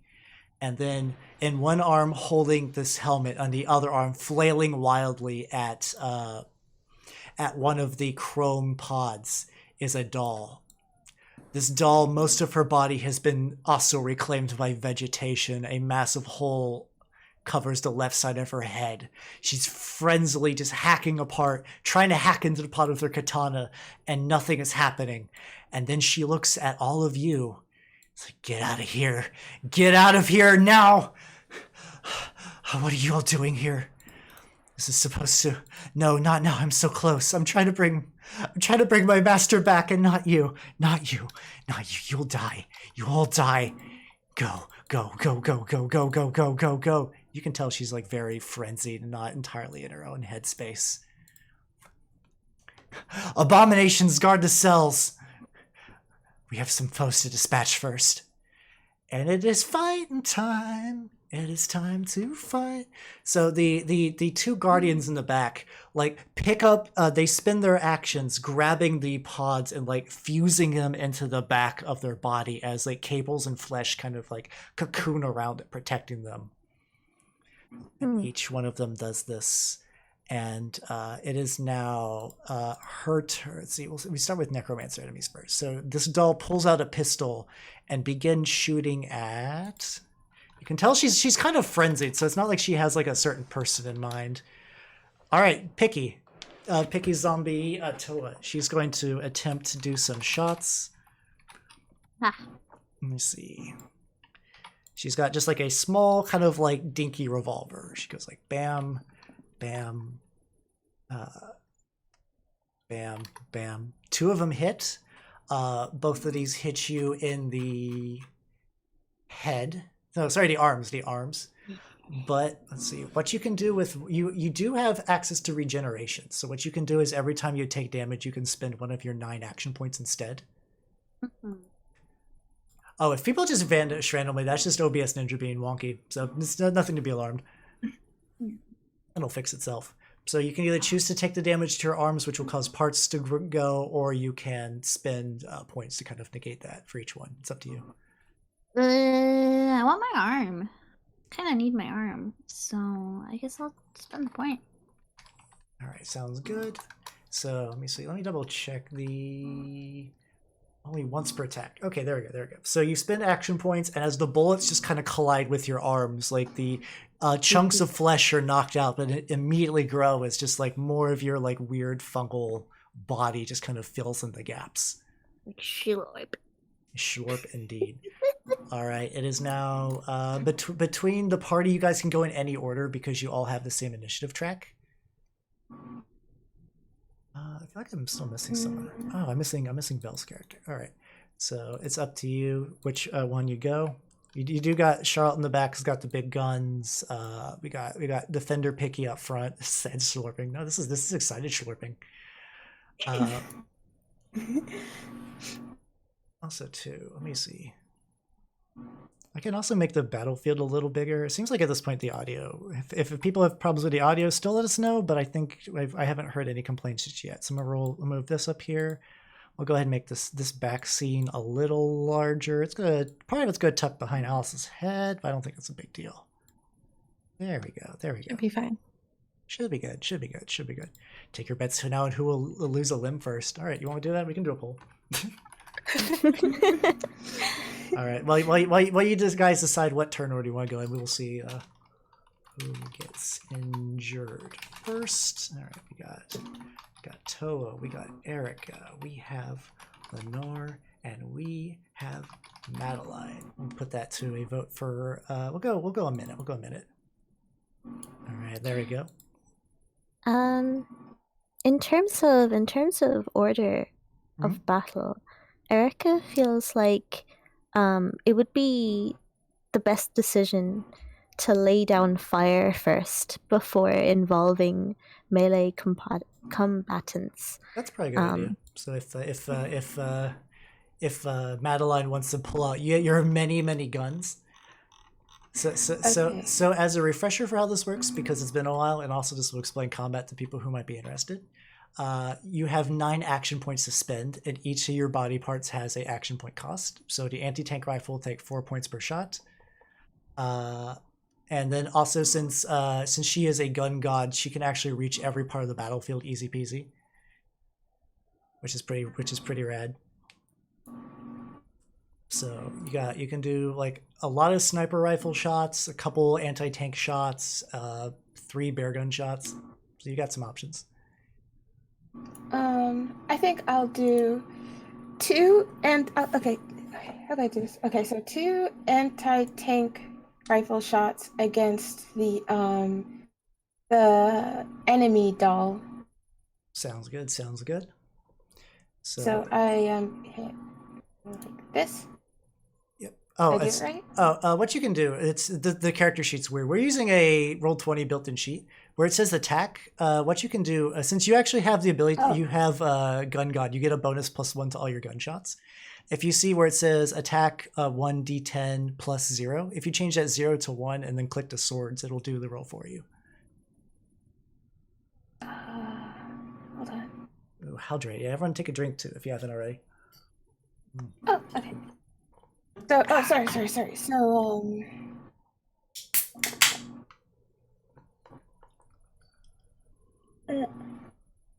Oh, she's got gun god and magic bullet. She's got both.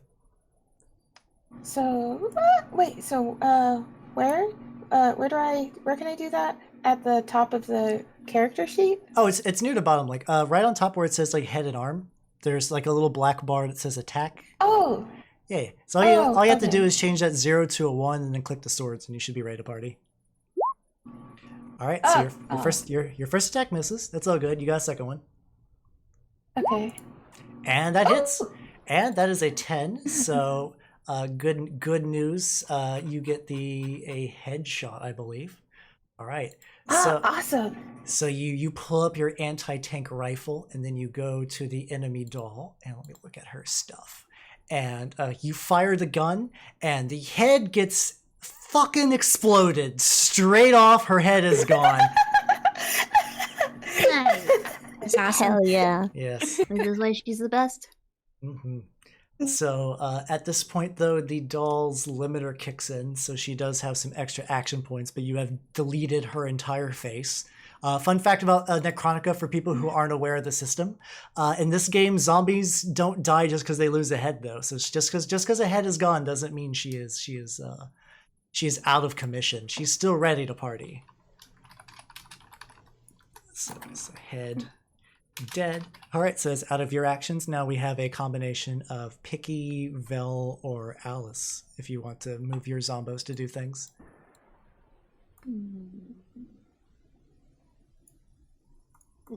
I'm worried about the hospital staff zombies that are right in front of us, especially in the same area as Towa and Erica.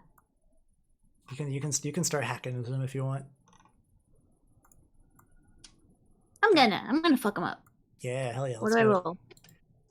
It's sort of the same deal. Assuming you probably go use your cleaver, I assume, right? Yeah. All right. So your cleaver would be I don't think you have any bonuses. So if you just click on the swords where it says attack on your character sheet, and your cleaver will do, I believe, 2 damage to each one. Maybe that helps if I pull up the right sheet. All right, here we go.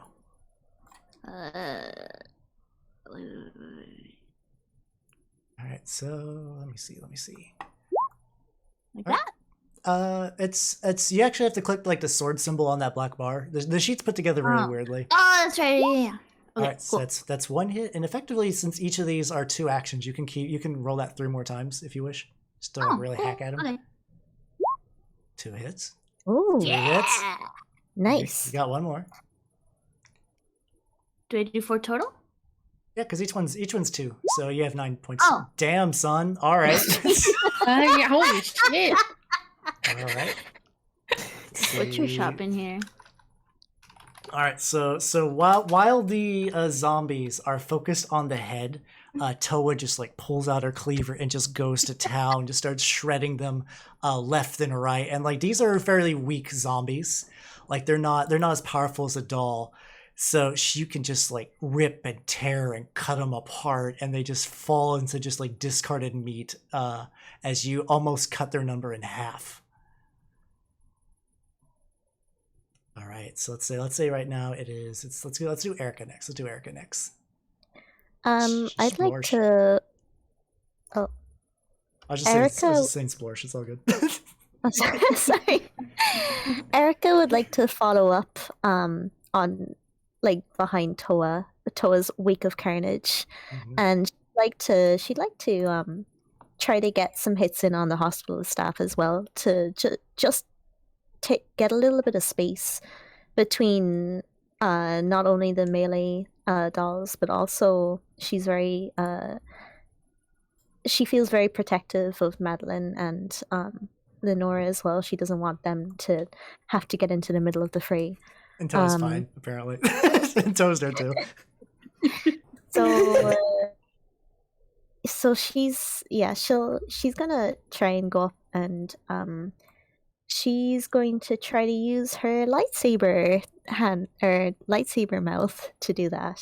So she sounds good. she tries to dodge in, unhooks her jaw, and lets loose a terrifying beam of light from her mouth all of a sudden. So what was how everyone's will vote I- for who we get injured first? So you, since you have a bunch of bonuses, what you do is since you go to where it says attack at the top, the Yeah. black bar, where it says 0, hit 1 because you have a bonus from your classes, and then you just go ahead and click the little swords. So it's 1d10 plus 1, is it? Yep. Yep. And then you have chain attack, so you can do that again with that same blow. All right, the chain attack fails, but you do some damage, so go ahead and do it again. For your second attack, you can do... All right, that fails. You get rerolls too, actually. I forgot. So that'll be your reroll for your last one. Yeah, Erica's really spec heavily in melee, so she's in the element. All right, so that'll be your first attack. So your second attack now will happen. So Okay, so I rolled for that. It's Yeah. so many rolls to make. It's all good. It's all good. Hit the swords again. Okay. That fails. You get a reroll, so hit the swords again. All right, so that hits, and then go ahead and hit the swords again for your chain attack. All right, Okay. and then you can roll it again. All right, so Okay. that fails. So now your third attack. All right, hit the swords again. All right, roll again. All right, so you succeed. Now go ahead and roll again for your chain attack. 3rd time's the charm. All right, and there you then go. and then your and then your last attack. This will be the last one. So roll it again, and then cool, and then roll it again, and then you roll that again. Okay. Okay. We are done with rolls now. There you go. Nice. She has I love Brenda. bonuses and free rolls, and the lightsaber is a very high tier thing that comes with chain attack. So that is you open up your horrific zombie mouth and lets loose the another hydrate. Thank you. let's loose the beam saber. We can't let the George Lucas family sue us. The beam saber and just like begins severing all of these zombies to the point Mario where may have redeemed a reroll as well. Okay, so this is, you just get one more. You get one more. One more. One more. Okay, that's actually a good reroll, Mario, because with that, you've officially killed the entire horde of regular ass zombies. Hell yeah. Jesus Ooh, Christ! Oh, Bloopy Jade, thank you for the bits for that. That scene of carnage. Jesus Christ! All right, so now it is now Lenore's turn. How much can I move? You can spend 4 action points to use your shoulder to move, because I don't think you have any other movement traits. And each time you move 1. True. All right. I'm still kind of thinking what to do. How I have like these. I made a bit of like a support zombie. Mhm. How are these gonna work in combat? Let me see. So in combat for Lenore, some of the stuff you can do. You have a lot of things that are like support. So embalming can hinder people who do attacks. You got a lot of melee attacks yourself. You might actually want to move up 1 more, because I think all your attacks other than your support stuff is also melee. So you can spend 4 to go there. That is true. Then, let me see if you have anything that's ranged 1. So by being there, you have access to your albinism for when people are making rolls next to you now. And Cool. let me see. And I think at that point, I don't think you have anything else you can do at this range. So you could just chill there for now. But it's all good. You have all your support stuff ready to party too, so you're all set up. Yes, I suppose I'll just do that then. Mm-hmm. All right. So at this point, it is the soldier zombies going, and I think after seeing Erica do what she did, they're gonna attempt to shoot. Cause damn son, they don't want to get lightsaber. They're not very smart, but they know enough. Rule 1, don't get lightsabered. All right, so let me find their page. Let's see. Let's see how many we got. Oh my god, is my book breaking on me? Oh no, let me quickly restart Adobe Acrobat. Nechronica. All right, here we go. 155. All right, so these zombies, there we go. Soldiers are going to use their simultaneous fire. There are 10 soldiers there, so they're going to make some shots at Erica. And this is where you can, both of you guys have some defensive abilities that might help out for this. So they have chain attack as well. So 1 is going to hit, and then is going to miss, and then they get another attack as well. And then that misses, and they are going to, I think that's it for their stuff. So now basically they rolled an 8 to hit. They actually rolled very low, unfortunately. So unfortunately, Erica, you're going to be the first zombie to get hurt, unless I think Towa has some tanking ability she can use. Please, I want to protect this new girl. I like her. She's cute. All right, I think you got protect, which let me double check what that does. You can take your damage instead of Erica if you wish. Yeah, I can do that. I regenerate anyway. Sounds good. And so you're going to be taking 2 damage. And since you're out of action points, you cannot regenerate. So those 8 will go to, which body part would that be? So actually, so 8 would be your torso. So take damage 2 body parts in your torso. I recommend your entrails would be more. You could do your like entrails in your spine, and then you can leave your hole for later. Yeah, sounds about good. Cool. All right, and then it is now back to the top, and now that you guys have like shot the enemy doll's head. Oh, also at this point, this is where things get the spine's in the torso. You know, the torso bones connected to the spine bones. All right.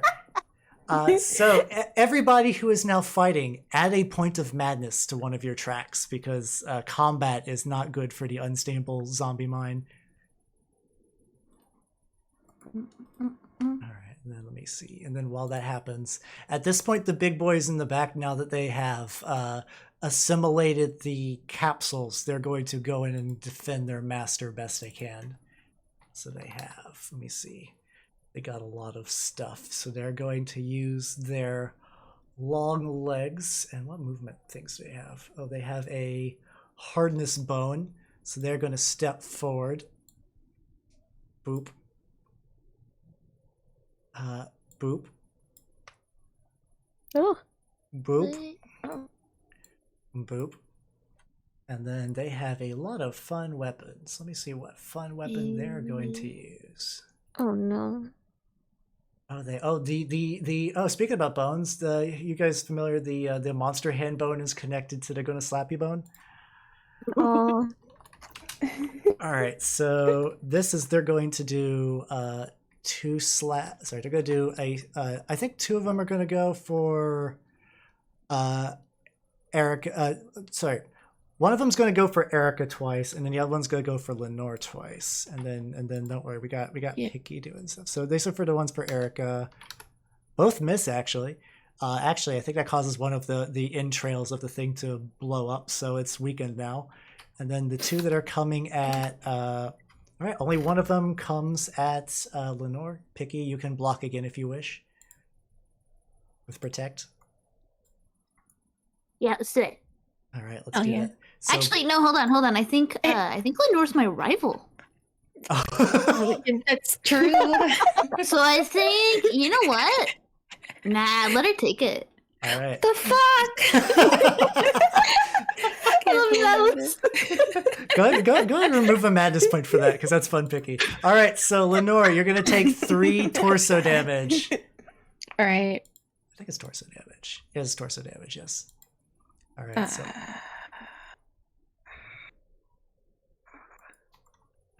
All right. How does that work? Okay, so next to your torso, you're going to have your 3 body parts. You can choose which one of them to damage by clicking the little circle next to it. So you just have to choose 3 to kind of just delete. The bully is strong with these girls. Yeah, there's a lot of bullying. All right, so your entrails are damaged, spine, and then maybe I don't know if the spine does a whole lot. I could be wrong on that. It just seems like it only does one action. The big thing is you got your first aid kit though, and if that gets damaged, it's going to be harder to heal. Yeah, I'm gonna keep these. All right. So the big beast, just like this amalgamation of just like flesh and medical equipment, just like grips Lenore at full strength, and you can hear just like her spine crack, the entrails just squirt out from her side, and basically she's got these like little mechanisms on her joints to let them to pop off to negate the dismember bit. It crushes so hard that it like fuses the mechanisms of those together, causing that to malfunction. All right, and at that point it is now the enemy doll's go, and at this point the enemy doll is going to spend points to start moving all the way to Madeline. She's going to take 3 moves. Even without a head, she seeks revenge. And that is the end of her turn. All right. It is now... I'm going to say it's Madeline's turn now. We'll stick a similar order from last time just to kind of keep things pretty steady. All right. So Madeline, next to you is a new friend. The one you blew her head off. And I'm sure she really wants to be friends with you. Up close and personal. So unfortunately, though, all of you, no, you can't use your anti-tank rifle. Your bear gun does have a range of 0 if you want to shoot her with the bear gun. Do I defend myself or do I support my sisters? Ooh, that's true. They do have these big meat machines that are just like clobbering them. Okay. Hold on, let me look at my action points. I think I'll take 1 shot at one of the meat machines, and then I'll take a shot at, hold on. Everyone's excited for the bear gun. The bear gun's like she found that first, I'm fairly certain. think was the first thing that went on Madeline's sheet.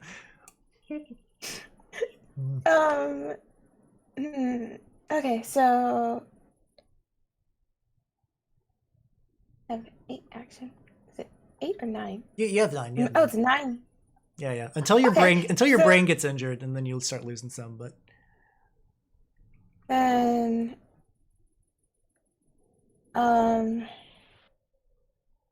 take 2 shots of my bear gun. 2 shots of my bear gun at the enemy doll that's right next to me, and then I'll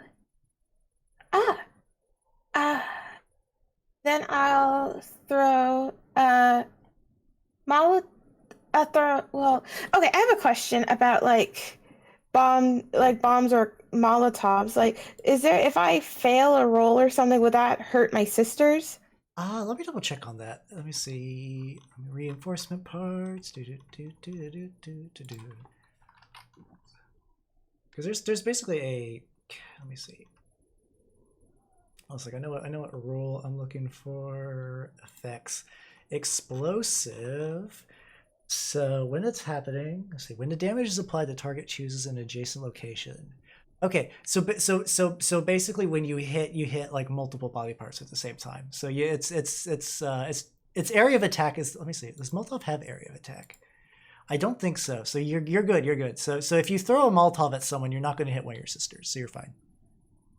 Okay, cool. And okay, so yeah, I'll take 2 shots. I'll spend. Okay, so 2 shots of my bear gun at enemy doll next to me, and then I'll throw a Molotov at the meat machine that's attacking Lenore. Hold on, let me. Sounds Okay. good. Sounds good. Yeah, for my life. So, okay, first. All right, so 2.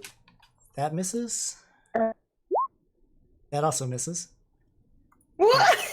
Okay. So the Molotov also has a penalty of -1. So just go ahead and do the roll, and we'll just subtract that one mentally. It's all good. It's all good. Okay.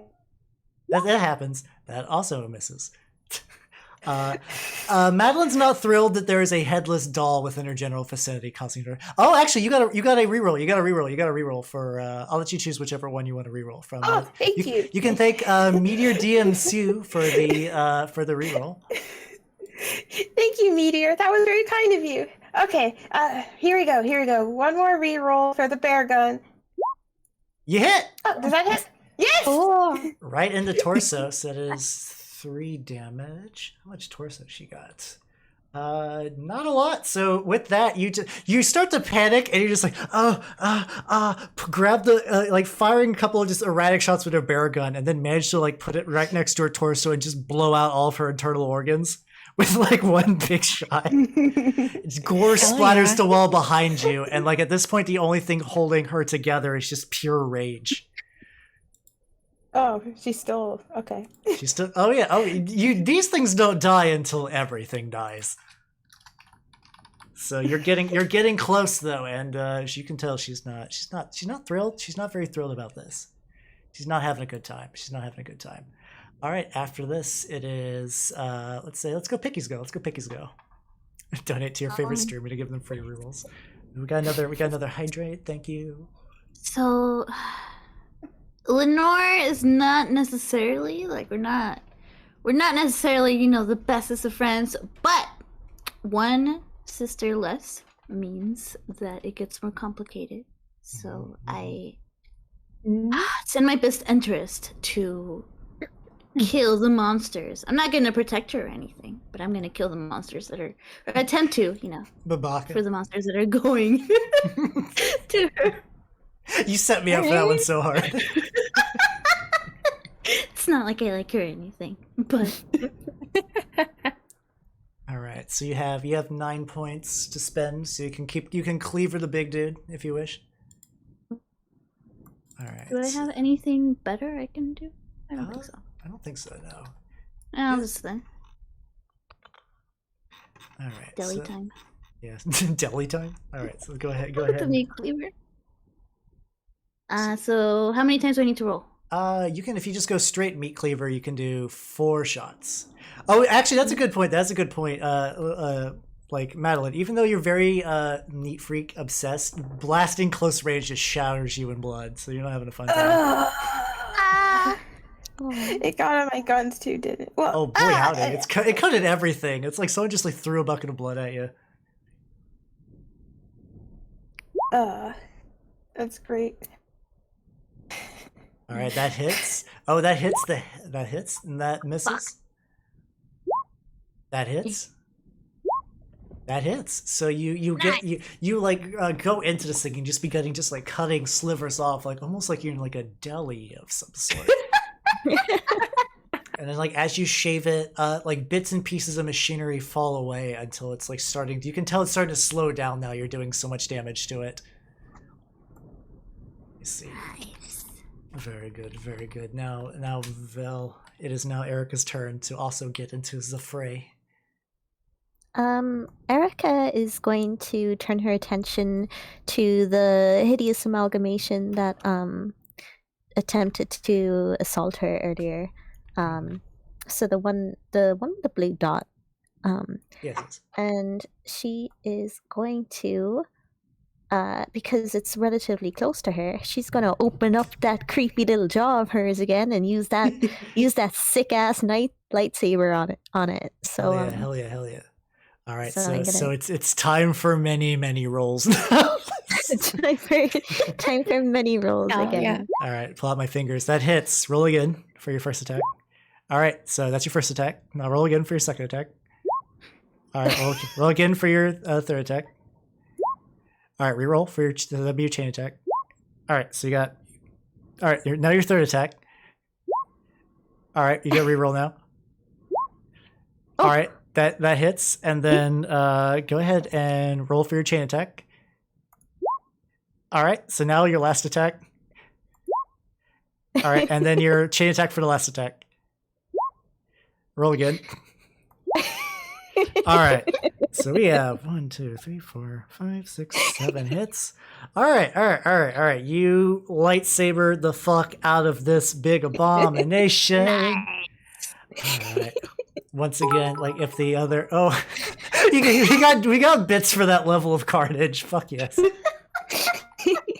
As you just like proceed just to like deli slicer so much meat from this thing as well. Its parts begin just to kind of like fade away. It's losing spikes. It's losing sensory control masks. It's losing the ability to move. At this point, it's really just like an arm and a body, and that's it. That's really it. All right, so it is now Lenore's go. You got 2 big boys next to you. You got some support actions you can do as well. Kind of thinking about using my assassin blade that I have in my leg. Oh fuck yeah! All right, on this lad who is over here. Sounds good. Go ahead, and so your assassin blade is in your foot, so it is +2, and then we got chain attack 1. So what you go ahead and do is, you gotta hit the little swords up top. Yes, swords. Yes, yeah. I just wanted to click on it. Right, that misses. You got more attacks. How does chain attack 1? So one more time. Well, chain attack triggers if you hit with the first one. Okay.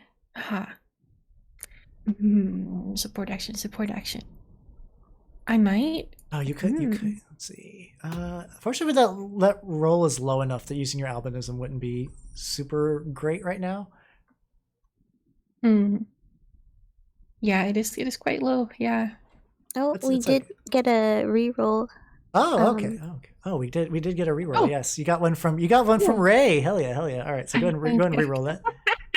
All right, I'll do this one for you. All right, that hits actually. So then go ahead and roll again for your chain attack, because that will trigger chain attack now.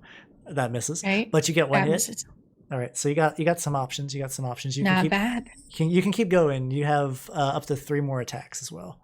Chain attack is really good in the system. It really is, huh? Yeah. What if I wanted to do caress and stagger? Can I do that? Is a skill? Let me see. Is see. that a thing I can do, or? Caress Yeah, you can do that now. Or- Actually, let me double check for Chris. Yeah. Yes, it is rapid. So yeah, you can do that. You can do that right now, actually. So you'll lower its action points even more for when it goes. Yeah, I might just try that shit out. Do I need to do anything, or just say that I use it? Yep, just say you use it. You just like stab it in the leg and just give it like a nice little ooh touch. Ooh. Nice. So yeah, it works. It works. Oh yeah, well, Kiwi's been in the system for a while. We are all Babs. All right, so you've lowered its maximum amount of action points, so that's pretty spice. That's pretty spice. All right, so you can continue to stab. You know what? I want to bite it. I'm gonna use these teeth. Yeah, fuck yeah, bite it. I'm gonna do that. Hell yeah, let's go. You hit, and then I feel like you have like some bonus to that. Unarmed attack 2. It says here. Oh, I have rip and tear. So. Oh, that doesn't change anything for this. Fist. Oh. Yeah, but that means if you use your like regular jaw, you can dismember. I think right. alternate between your saber tooth and your assassin blade are probably both good options. So you got 2 hits in.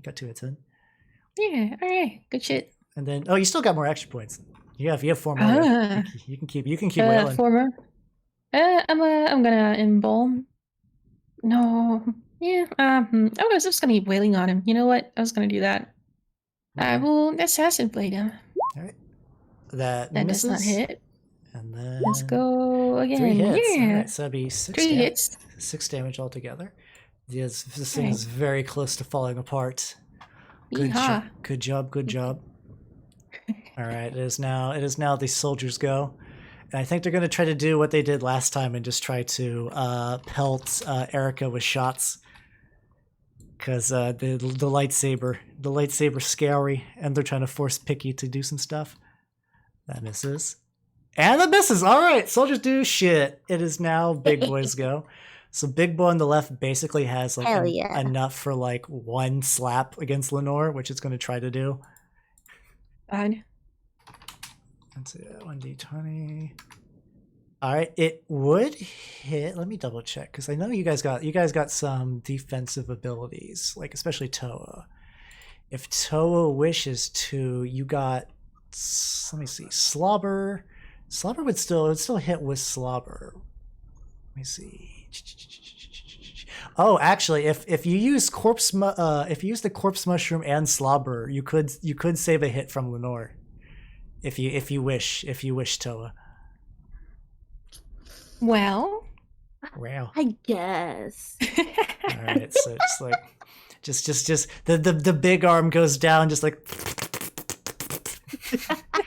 just kind of just like gets all up in its face, and then the little mushrooms are just kind of bursting in, so it just like fucks up and just like slams the wall instead, and just like breaks a hole, letting sunlight kind of drift into the room. Beautiful. And then Big Boy on the right still has all of his punch capability. So punch indeed is happening. Or fucking not, apparently. Jesus Christ. All right.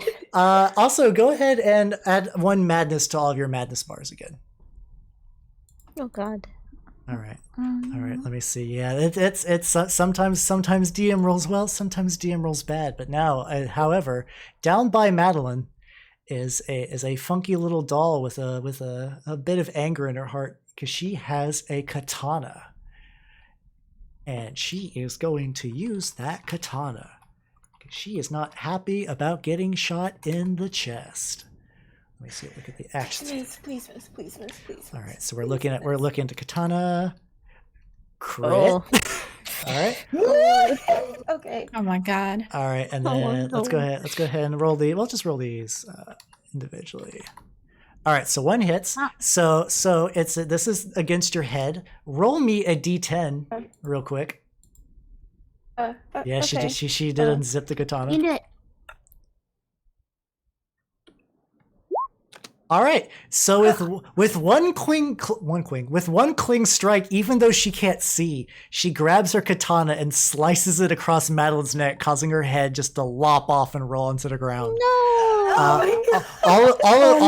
of your head locations are now damaged. It's effectively pretend like your head just got destroyed. Oh no. which unfortunately now means you have a maximum action points of let me see.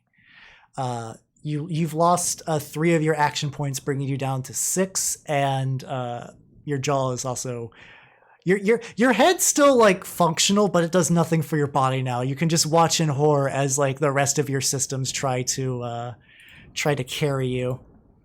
So it's also going to delay you in the initiative as well. All right, so after that, it will be Towa. just like a lot of just not like this in the chat right now. So there's, oh my gosh, there's like monsters all around us, huh? So there's those ones still going at Lenore, right? Or did they get blasted? They still have a little bit left. They still have a little bit left. The one going for Lenore is very injured. The one going after Erica is injured, but less so. And then yeah, Albert, you left for 1 second, and then Madeline got decapitated. Yeah, and then we have the soldier doll that just fucking decapitated Madeline. Yeah, which I'm going to illustrate by drawing a red line across her neck for fun. Oh no. And I like Madeline. I trust her, I think. What? I gotta check. Let me consult the trust chart. Make sure. Okay, yeah, I do. So I'm gonna. I feel like Erica can hold her ground. She seems pretty strong and pretty promising. Mm-hmm. The new kid seems pretty promising. I'm gonna go for that soldier doll in whatever way I can. All right, so you can spend 4 action points to move next to it. Oh, it's a lot, huh? It is, unless you have specialty. Technically, actually, Erica does have hopper legs, which makes moving cheaper. If that's something, if you could, as the older sister, you could say, "Hey, Erica, pretty please, will you kill those soldiers over there?" Or I don't know, however she wants to say it. Maybe. Then I wonder if maybe I should take care of whatever's going for Erica, and then Erica can take care of whatever she needs to. Oh, it's complicated. So much going on. Choices, so many choices. Everyone's excited about the hopper because hopper is two points of movement for movement instead of 4. Apparently, you did a good choice, Vel, getting those pneumatic legs. Oh, what to picky. Oh. Madeline can still like shoot and do things even though she has her head cut off. Right? She can. The big thing is that her action economy is lowered now because she's going to get 3 less points per turn. Screw it! I'm taking the 4 action points. I have to. I got it. All right. I got it. I'll jump back there. I'll do it. Oh, you're trying to go. If you're trying to go all the way back there, you're gonna have to spend 8 to get because you have to double move. But then I won't have anything to attack with, huh? No. But you will be able to protect her though, which is a big thing. You can use your protect. Let me double check the range on your protect real quick, because if it's 1, you might just be able to move 1 away. Let me double check what options. Protect is. It is 1. Actually, it's 0 to 1. You can move to Elysium and then protect from there. That's fine. You don't have any attacks within that range, but you do. That means you do have points open for regenerate. So you could protect and then regenerate the damage coming in.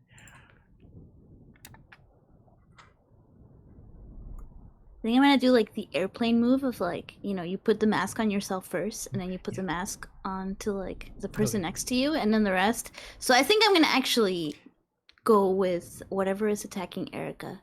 Oh yeah. So yeah, you could attack. Maybe. Yeah, you could attack that, and you could attack and then move. Yeah, it's 2 actions per slash if you want to do that. I'm just kind of hoping that Erica will possibly use those quick legs. Mm-hmm. Maybe. Mm-hmm. Sounds good. What do I roll then? All right, if you're attacking as usual, you can use the little swords to go ahead and get the rolls in. Yeah. Elysium. Sorry, I keep mispronouncing that. Shut up, no bully. This is my stream. I worked very hard on this. Okay. That misses. Oops. You got. Please don't let this be for nothing. You got more points. Pain Pecco. Oh, you hit, Yes. and then Nice. you can do one more. You can do one more. Hey, there we go. Nice. There we go. There we go. Do solid. Knock some chunks off of those big boys. They're still 2 out of kicking. 4 is bad. Oh. All right. So now it is Erica's go.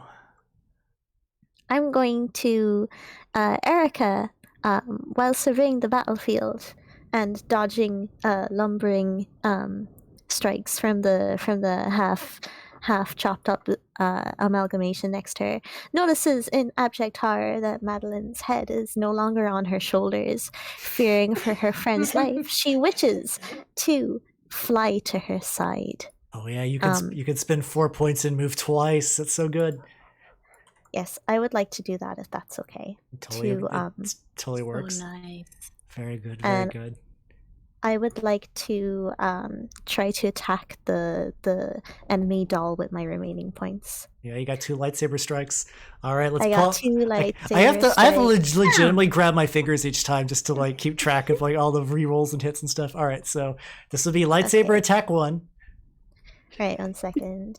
I Beatrice could roll. have flew her away. That hits, Oh, and then roll for chain attack. Yeah. That misses. Roll again. All right, so you have Okay. 1 hit, and then roll again for your second attack.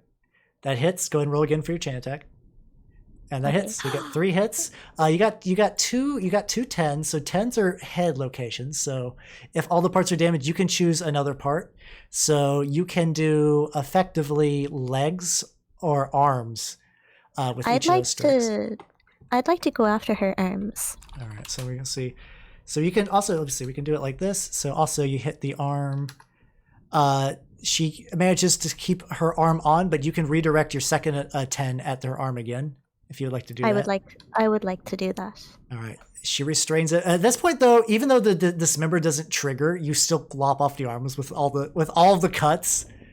And then at this point, you got an 8 that you can throw at her legs. So we'll just go ahead and how much leg meat does she have? At this point, she is literally just like the only thing that's left is her foot. Like that's the only part that's like functional. So she's just kind of just like falling on top of Madeline, just like I will have my revenge. All right. Jesus. Lenore, it is your go. I think I'm gonna try to kill this zombie that is very weakened in front of me. Hell yeah. I think I will gonna assassin blade him. Fuck yeah. Go ahead. And that misses? I miss. You have Just gonna keep doing it. Yeah, you got more hits. Yeah. All right, that hits. Roll for your chain attack. Right. That misses. All right, so then this will be attack number 3. Right. Roll for your chain attack. Hits. Cool. Cool. The chain attack hits. And then Yes, Vel also redeemed a reroll, so go ahead and reroll that one. Sure. Okay. That hits. All right, so this will be your last. Actually, that's at this point that's enough to kill it. So Seems right. So since your assassin's blade's like embedded Thank you in so your much. foot, just like pirouette, just like acrobatic, just like spin cutting this thing, it just like slices it up as you just This is right. just send it into just a pile of just ribbons, and then the metallic pod thuds down like super duper loud. Yeah. Nice. All right. So with that, it is the soldiers, and seeing you take down the big thing, the soldiers are going to shoot at good old Lenore. Assuming they hit, these soldiers have been like not great, but they got chain attacks. In theory, if they hit, like so. All right, let's roll my chain attack. Please don't. That misses. All right, and then we'll roll the second attack. Oh, and then the chain attack. Oh. All right.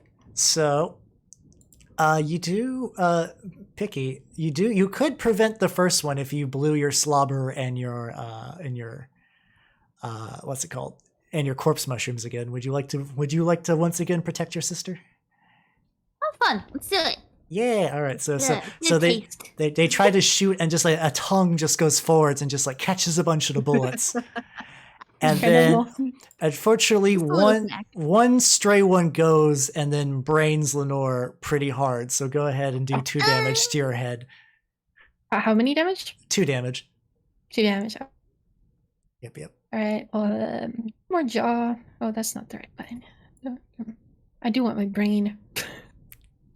All right, so the bullet like she catches her head sideways and just like blows out her eyes and then like her jaw as well. It's just like the front part of her mouth is caved in.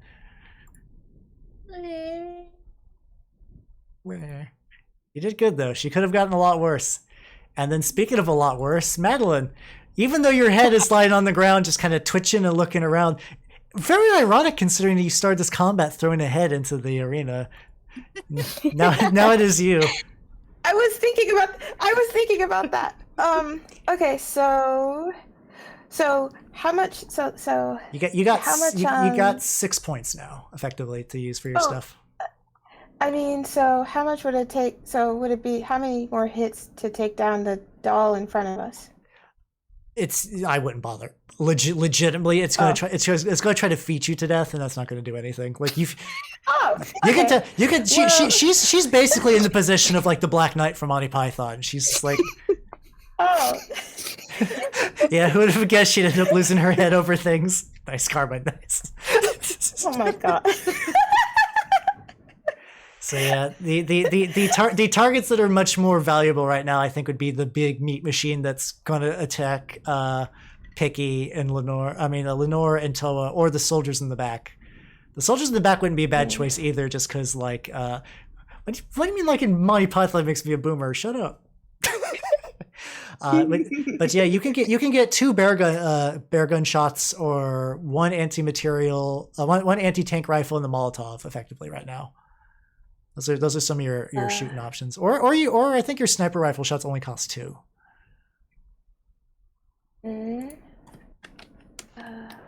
How about I do 3 sniper? I send off 3 sniper rifle shots at the shooty zombies in the back. Sounds good. All right. So each one of those, you also get a +1 to all. That definitely hits. Oh shit, that crits then. So this is actually going to do 3 damage to them. Very good. So go ahead and roll it 2 more times. That hits. Nice. And that hits. All right. Oh, nice. All right, you start this, like, even without a head, your gun god precision just begins braining the soldiers one by one.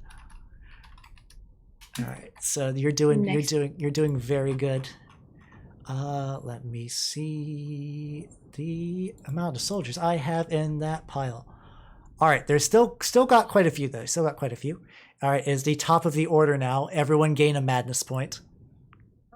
God. 20 Miller, baby. Okay, so what happens when you get 4 madness points? It depends. It depends on which fetter you madness out. They start affecting the way you behave after a while. So let me see. I could see. So it seems like you're going to run out of gauges. It sounds like.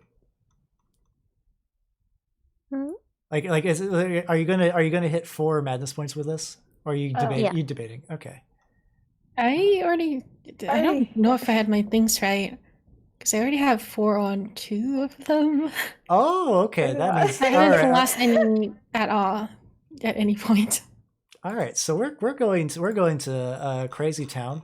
All right, so which one have you guys maxed out? And I can tell you the special effects you're going to get. So I maxed out my devoted status with Madeline. All right. At the beginning of an end of combat, damage one of your own parts for self-harming action. If she won't look at me, I don't need this body. God. All right. Do we have to roll for a madness check with that, or it's happening. You've maxed it out. Okay, cool. All right, so we'll have to remember that, and then Alice, which 2 have you maxed out? I don't know if it's a good thing to do. What does it do if I pick the treasure? Because that's the first thing I did was regain points. Okay, let me see. Treasure is, I think it's like protective. I think for that. That would make sense. Okay, so basically it seems like you may not use movement maneuvers upon targets. So basically, let me see. Or is treasure devoted? Let me see. We need to do a It quick. was the worst. Oh God, I had to just pick blindly. Yeah, I did the same thing. No worries. I'm like listening Yeah. closely. Okay, let me see, because there's actually a body part for this. Okay. Fetters. Okay, so dependent. It's a dependent fetter. Okay. So your maximum action points is decreased by 2. Okay, there we go. Okay. So you I also have 4 on idolatrous toward Towa. Okay. So that's gonna be fun. Okay. You have imposter delusion. Liar, my beloved sister would never say that. You're a fake. I won't be fooled. If you're in the same area as a target or fetter, you may not use maneuvers that have an effect other than movement. All right, so in addition, you may not use maneuvers upon targets other than yourself or the target. So basically, it's like you can't really move other than like trying to move Towa. So you're basically locked in. You're locked in there now. You can't go. Yeah, I've got my 4 madness points on my rivalry towards her too. Oh, cool. Okay. At the beginning and end of combat, receive a madness point upon a fetter of your choice. All right, so Wow. you're gonna get extra crazy. All right, so the sanity is shattering very hard. All right. So we got a lot going on. All right, so let's go back to combat, and we can juggle that later because I think people are gonna start hitting themselves. All right, biggest Boyus is gonna go after Towa because he's close by. 1d20. 1d10. Why am I rolling d20? It misses. And it misses. And hits. There we go. All right, you take 9 damage to the arms. Sorry, 3 damage to the arms. Fuck. 3 damage to the arms. Okay. And then you do have all your action points for the round, so you can spend 1 action point to reduce the damage by 1. So you only take 2 damage to the arms. Who needs sanity? Yeah, sanity's overrated. What if I take all the damage to my arms? Do I get a point left to use? You'll have 9 action points instead of 8, effectively. Ooh. Let me see. Your arms though is where the tricky thing is your arms is both where your treasure is. So you might want to watch out. Is it? Yep, you got your stuff. Nope, fuck. I'm looking at the wrong sheet. That's on my head. Yeah, there we go. Oh yeah, I forgot you got the cute little bonnet. All right, yeah. Oh, you have a lot of arm actually. Yeah, so you could do like 2 to like the. You can take 3 parts and just damage it if you don't want to spend any points to protect. I'll do it. All right, so here we go. Let me see which parts are you blowing up. Can I pull up my claws? Yeah, you can do it. My forearm, I guess. I don't know. I have Yep. forearm and claws. Yep, and then fist too maybe, so you can still use your meat cleaver. Oh, okay. All right. So it reaches down to slap you, and you like try to grab it with your own arm, and like the force of it just causes it to just snap backwards. It's just like the bone just kind of like juts out. Yeah, if you got damage, that means mechanically Towa's clothes are no longer cute. Valid. All right. So the enemy doll, flap, flap.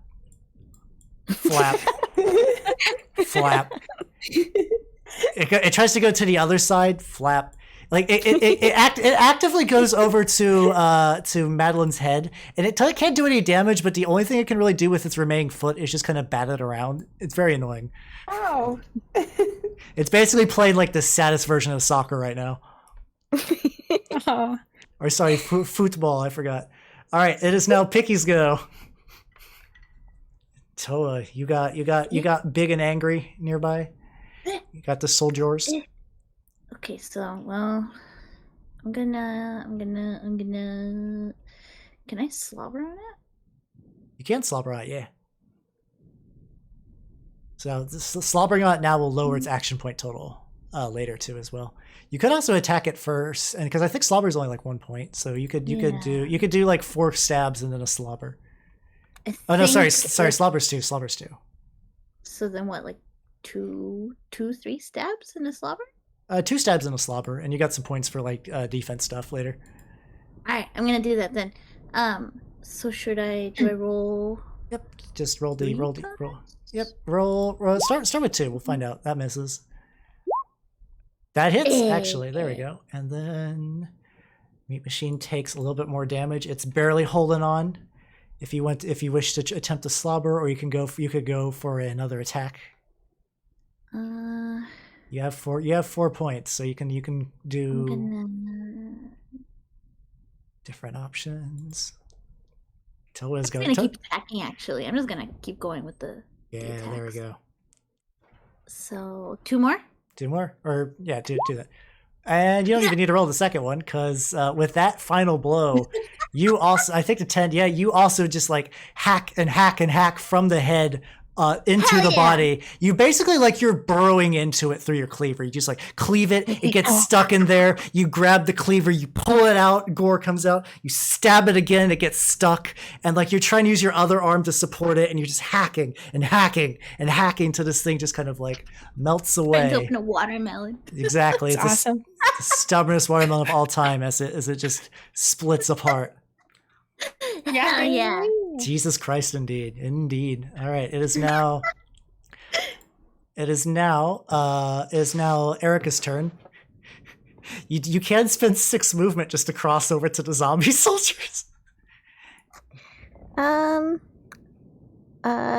See, I'm thinking actually about doing that because, I mean, I feel like Madeline may have things covered. It sounds like it. Yeah, I'm good though.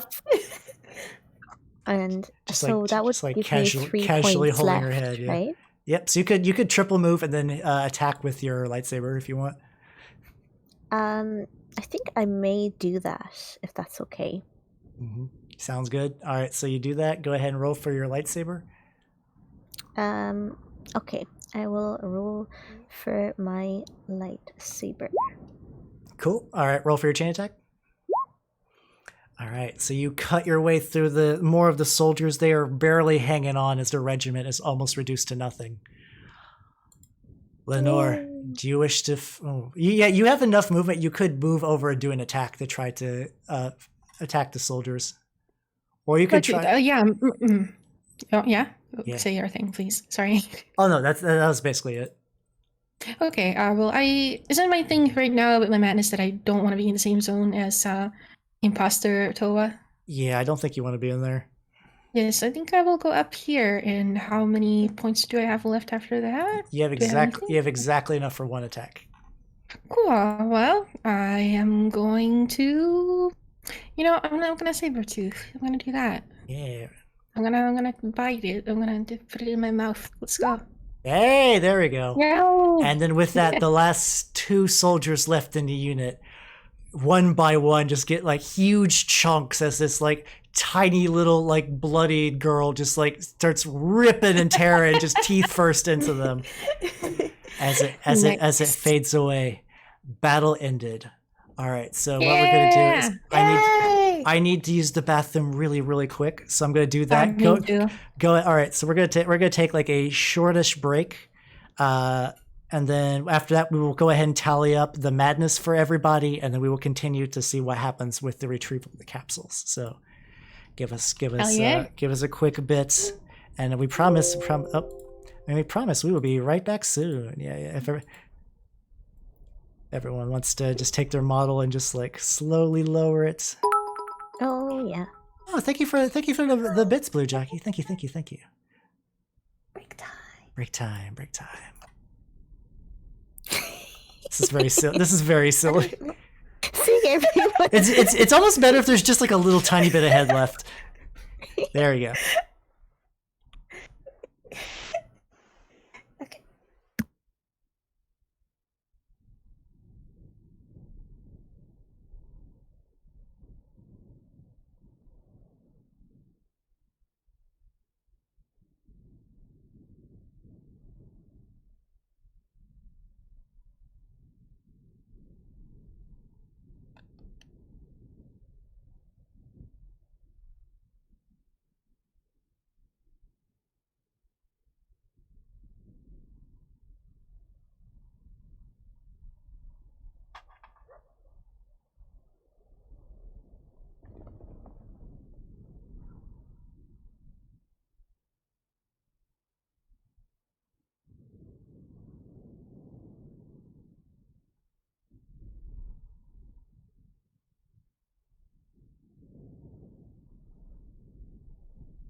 All right, I'm back.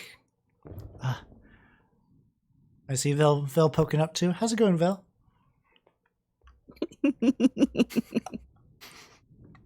God, this looks very goofy. Oh, Alice has arisen from her slumber. It was a good nap. Mm-hmm. I feel refreshed. A short rest. Indeed, indeed. Also, I think this would be a good time too. Everyone, we're still on break while we're waiting for Picky and Charlotte. I want to go ahead and I have many people to thank for followers. So let me go ahead and start from the list. All right. Thank you, all these wonderful people to welcome to the workshop.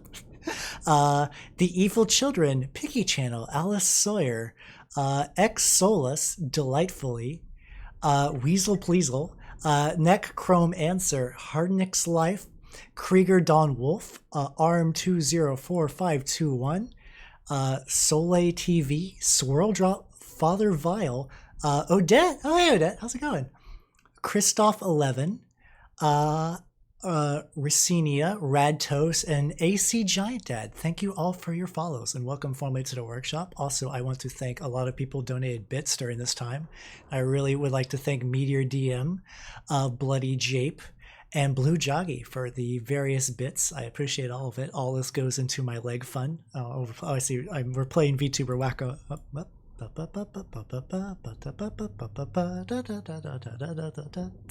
don't know what I'm doing with this. Yeah, it's Wackachuba here tonight. I'm so sorry. Why are you sorry? We're just having fun. It's so good. It's because myself. Yeah, I'm sorry. I cannot help doing it also. I took all my leg damage, so I have to wait for those parts to regenerate. Yeah. Dance, Chupa, dance. There we go. Oh crap! No, actually, I grabbed Picky. No. I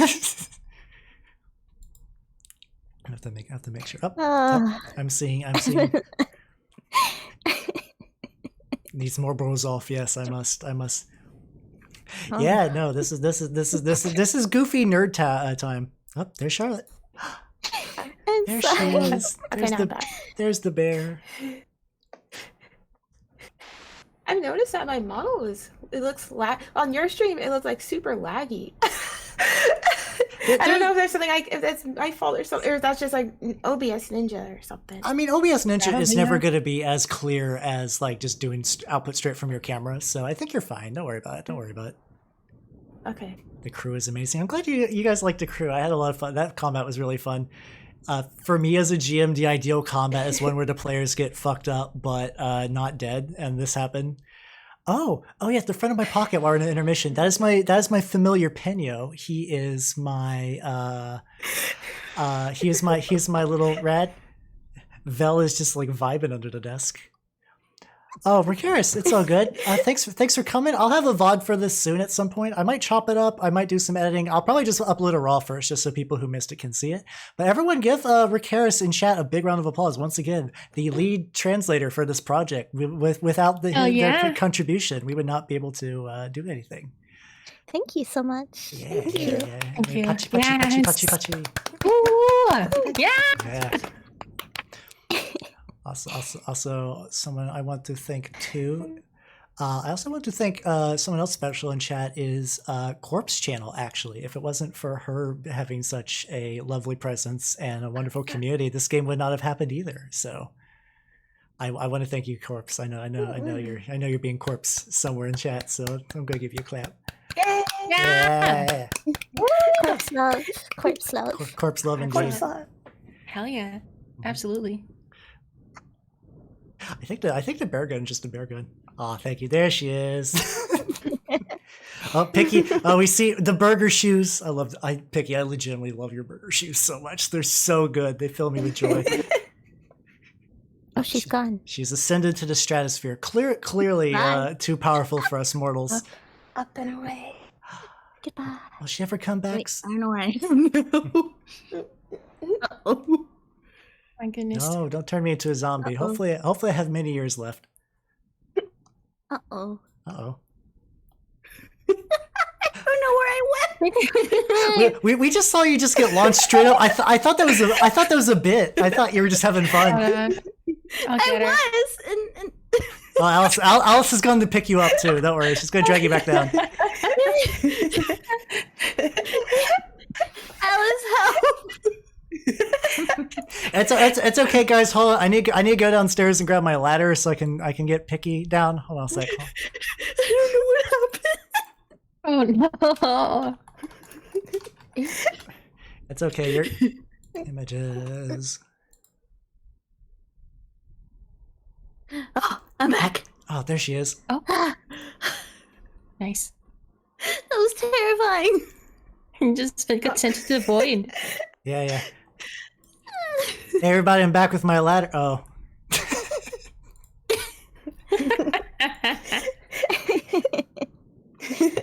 Oh, do you still need to go at me? I mean, I can go up again. No, it's fine. Don't You worry. sound I don't know if I sound fine, but it's fine. Don't worry about it. Oh, it's fine. All right. So we're officially all back from break. It sounds like so. Welcome back, everybody. It is the crew. All right. So right where we left off. All right. So to double check, I think Vel, you're going to take damage to one of your body parts, and I think at the end of combat, I think Picky gets another madness point and another bar, if I remember right, from the effects we read off. So. All right. Yeah. So Vel, what part are you? Okay. What part are you breaking? Erica looks down and, in a fit of madness, takes her entrails and squeezes them and tears them apart out of pure love. Oh, it's true romance, guys. Nice. That is so sweet. Yes. All right, and everyone's just like, "What the fuck?" But I mean, everyone's a little broken in this party at this point. I don't think anyone's not feeling the madness. All right, so the enemy doll once again continues to bat at Madeline's head, but I imagine at some point you guys could just pick her head up, and then she just kind of just wanders aimless. Like she kind of wanders back to one of the metal coffins and just tries to kick at it. And when you actually get like a good look of them now, you can see that there's just like these like thick cuts kind of driven into them. Not enough to actually like seriously damage them, but you can tell she was trying to cut it open with her katana for some reason. I was just wondering, would it be possible to do one last roll to try and sever her leg, and then would the necromancer want the head?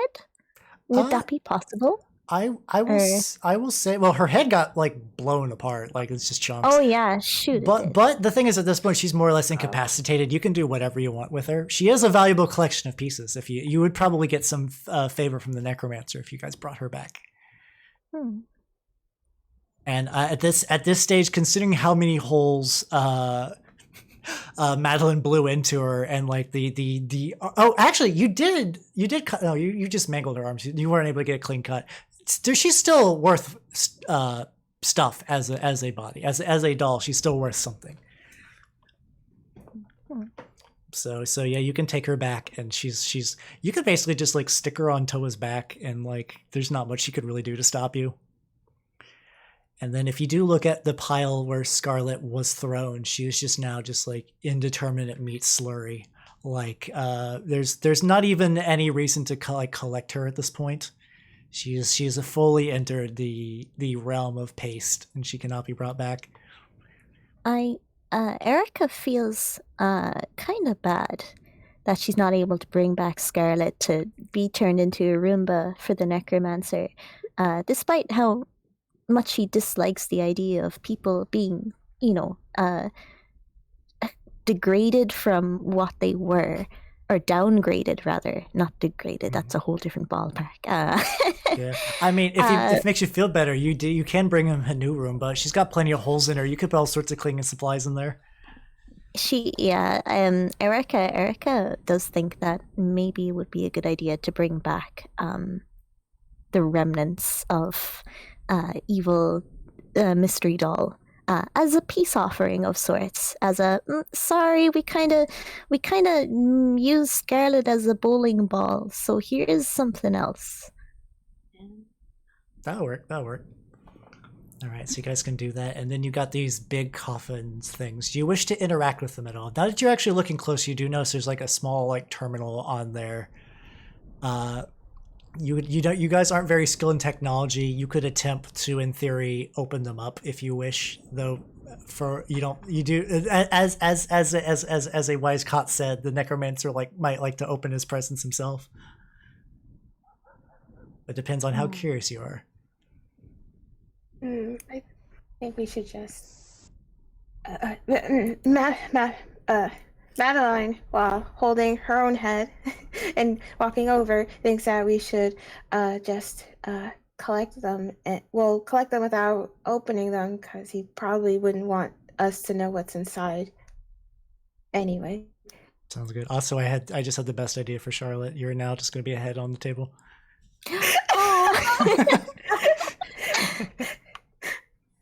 I was thinking also while we were battling, I do have something. I have like the coffin thing. I could have, I think I could have regenerated if I did that. Would I be able to regenerate? Oh, you could have. Or can I still do that? You could have defended at the time. Yeah, it's a tricky thing about being new to Nechronica. There's a lot of body parts you have to like learn to kind of get used to. So it's all good. It's all good.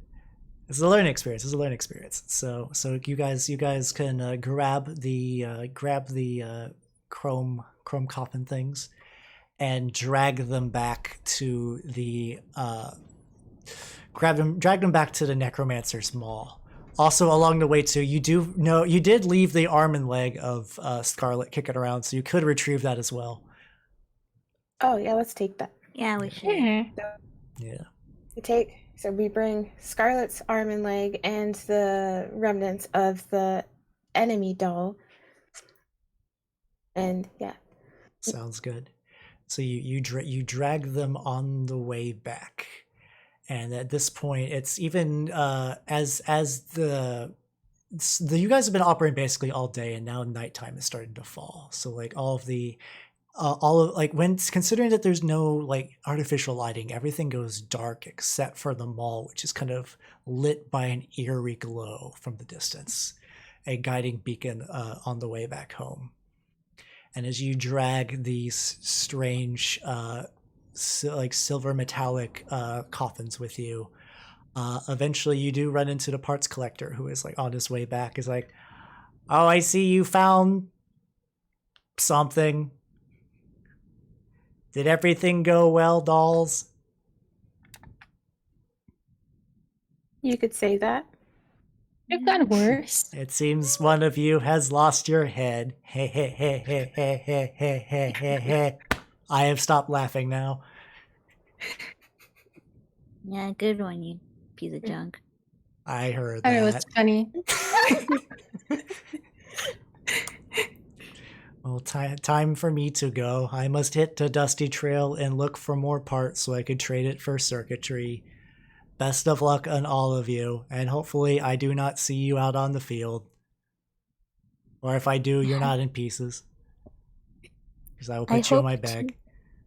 I hope to meet you again sometime. Ha ha ha. Failure of a pun detected. Goodbye.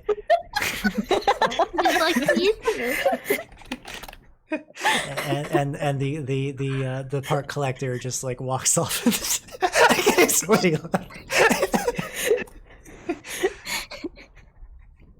To be fair, Erica's like 0 days old. She's got much to learn about puns. All right, so potential. Yes, so you guys re-enter the sanctum now, and like the first thing when you come in, like you feel just like warm feathers on your face as Beatrice immediately like tackles all of you and hugs. She's like, "Oh, you guys came back. You all came back in more or less one piece. Oh, thank you. I missed you so I didn't know if you would ever come back again. I was so worried." And then she looks over at Madeline. She's like, "Oh no!" And she's like trying to like pick up your head and put it back on the stump, but it just kind of it just slides off.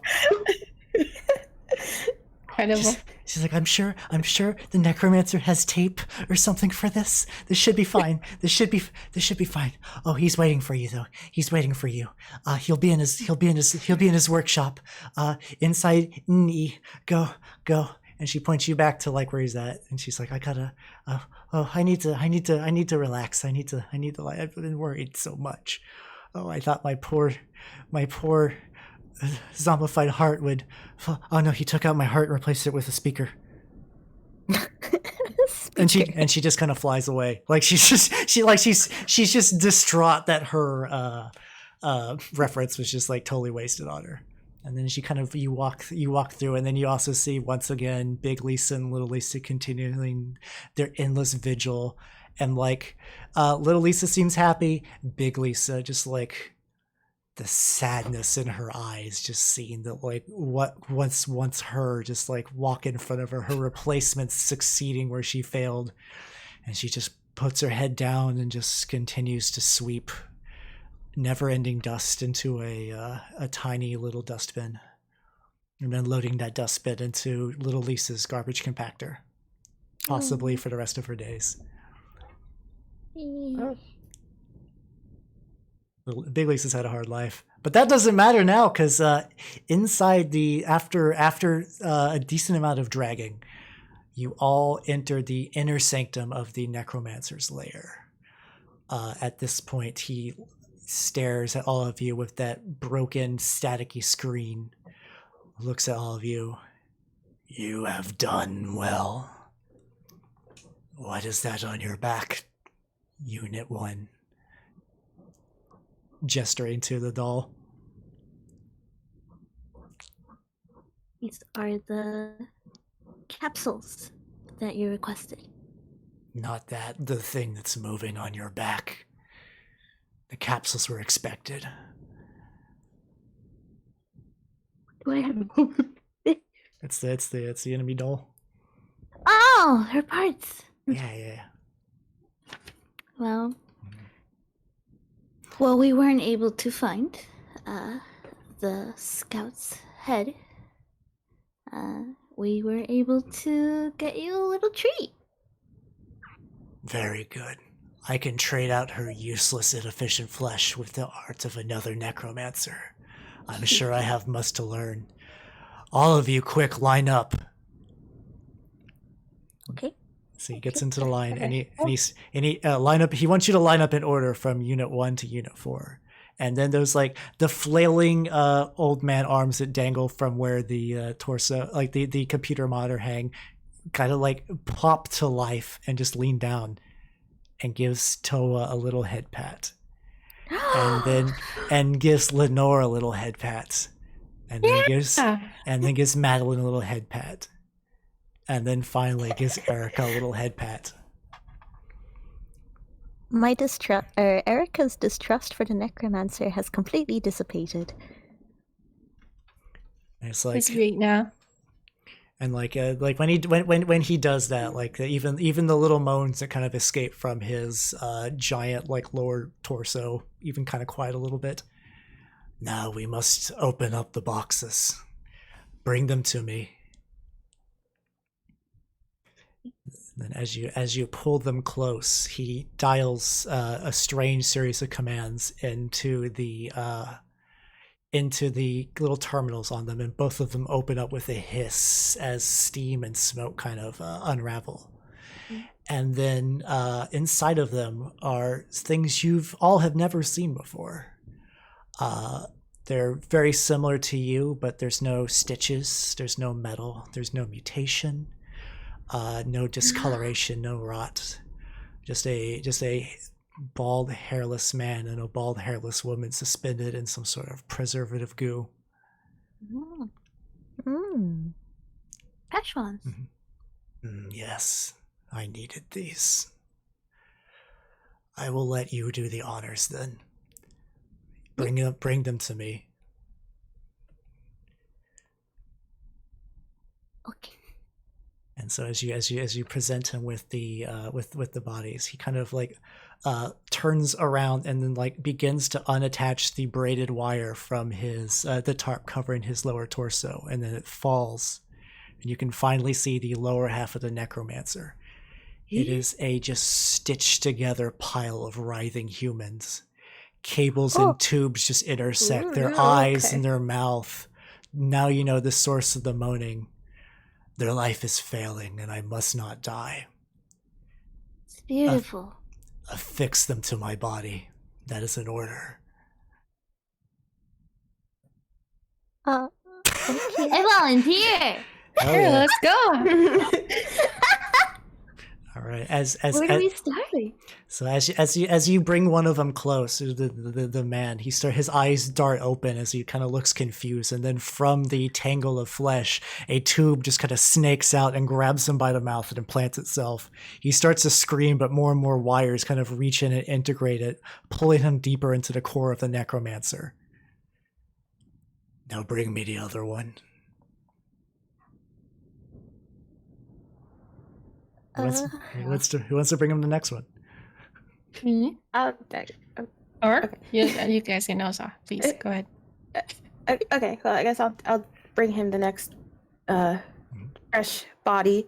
Yes, you grab the woman and throw her on the sacrificial altar that's a necromancer as well, and the process begins anew. Wires burrow into her skin as the impulses of her body become part with the necromancer. And then once more, after she is fully integrated, the tarp covers them, the cables are reattached, and it's like nothing ever changed. My own undeath shall be preserved once more. You have done well, my dolls, my children. Your father needs to rest. Enjoy your peace for now. Soon there will be more missions for you. Now go. Our pleasure. And then Thanks, Papa. he looks over when you say that and gives Erica one more head pat. You have done well for a fresh doll. Me too. Wow, lucky. You know what? Just this once. And he gives all of you guys another head pat. Yeah. Meanwhile, though, as he moves, though, the most of his lower torso moans, but there's now very frenetic. All right. And with that, we have hit exactly 3 hours and a minute, and I think this is a good wrapping up point for tonight. Sounds good.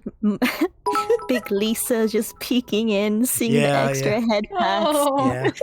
Oh, thank you for the bits, Meteor. Yeah, Lisa just kind of wanders off. Oh no. She's not thrilled about this. All right. So cool. This was a lot of fun. I've been waiting to play this game for literal years, so this is an amazing experience. Oh, thank you guys. Thank you guys for the various. Super fun. Thank you. Yeah. Thank you. Really fun. Yeah. Thank you guys for introducing me to my first go at a tabletop role-playing game. Yeah. That was really, really fun. Yeah, this is to give you guys in the audience some indication. This is a lot of people's first RPG in chat, so this is a very interesting one to start on. I'm glad you guys enjoyed this so much. I enjoyed, even though I couldn't read out a lot of your reactions during chat.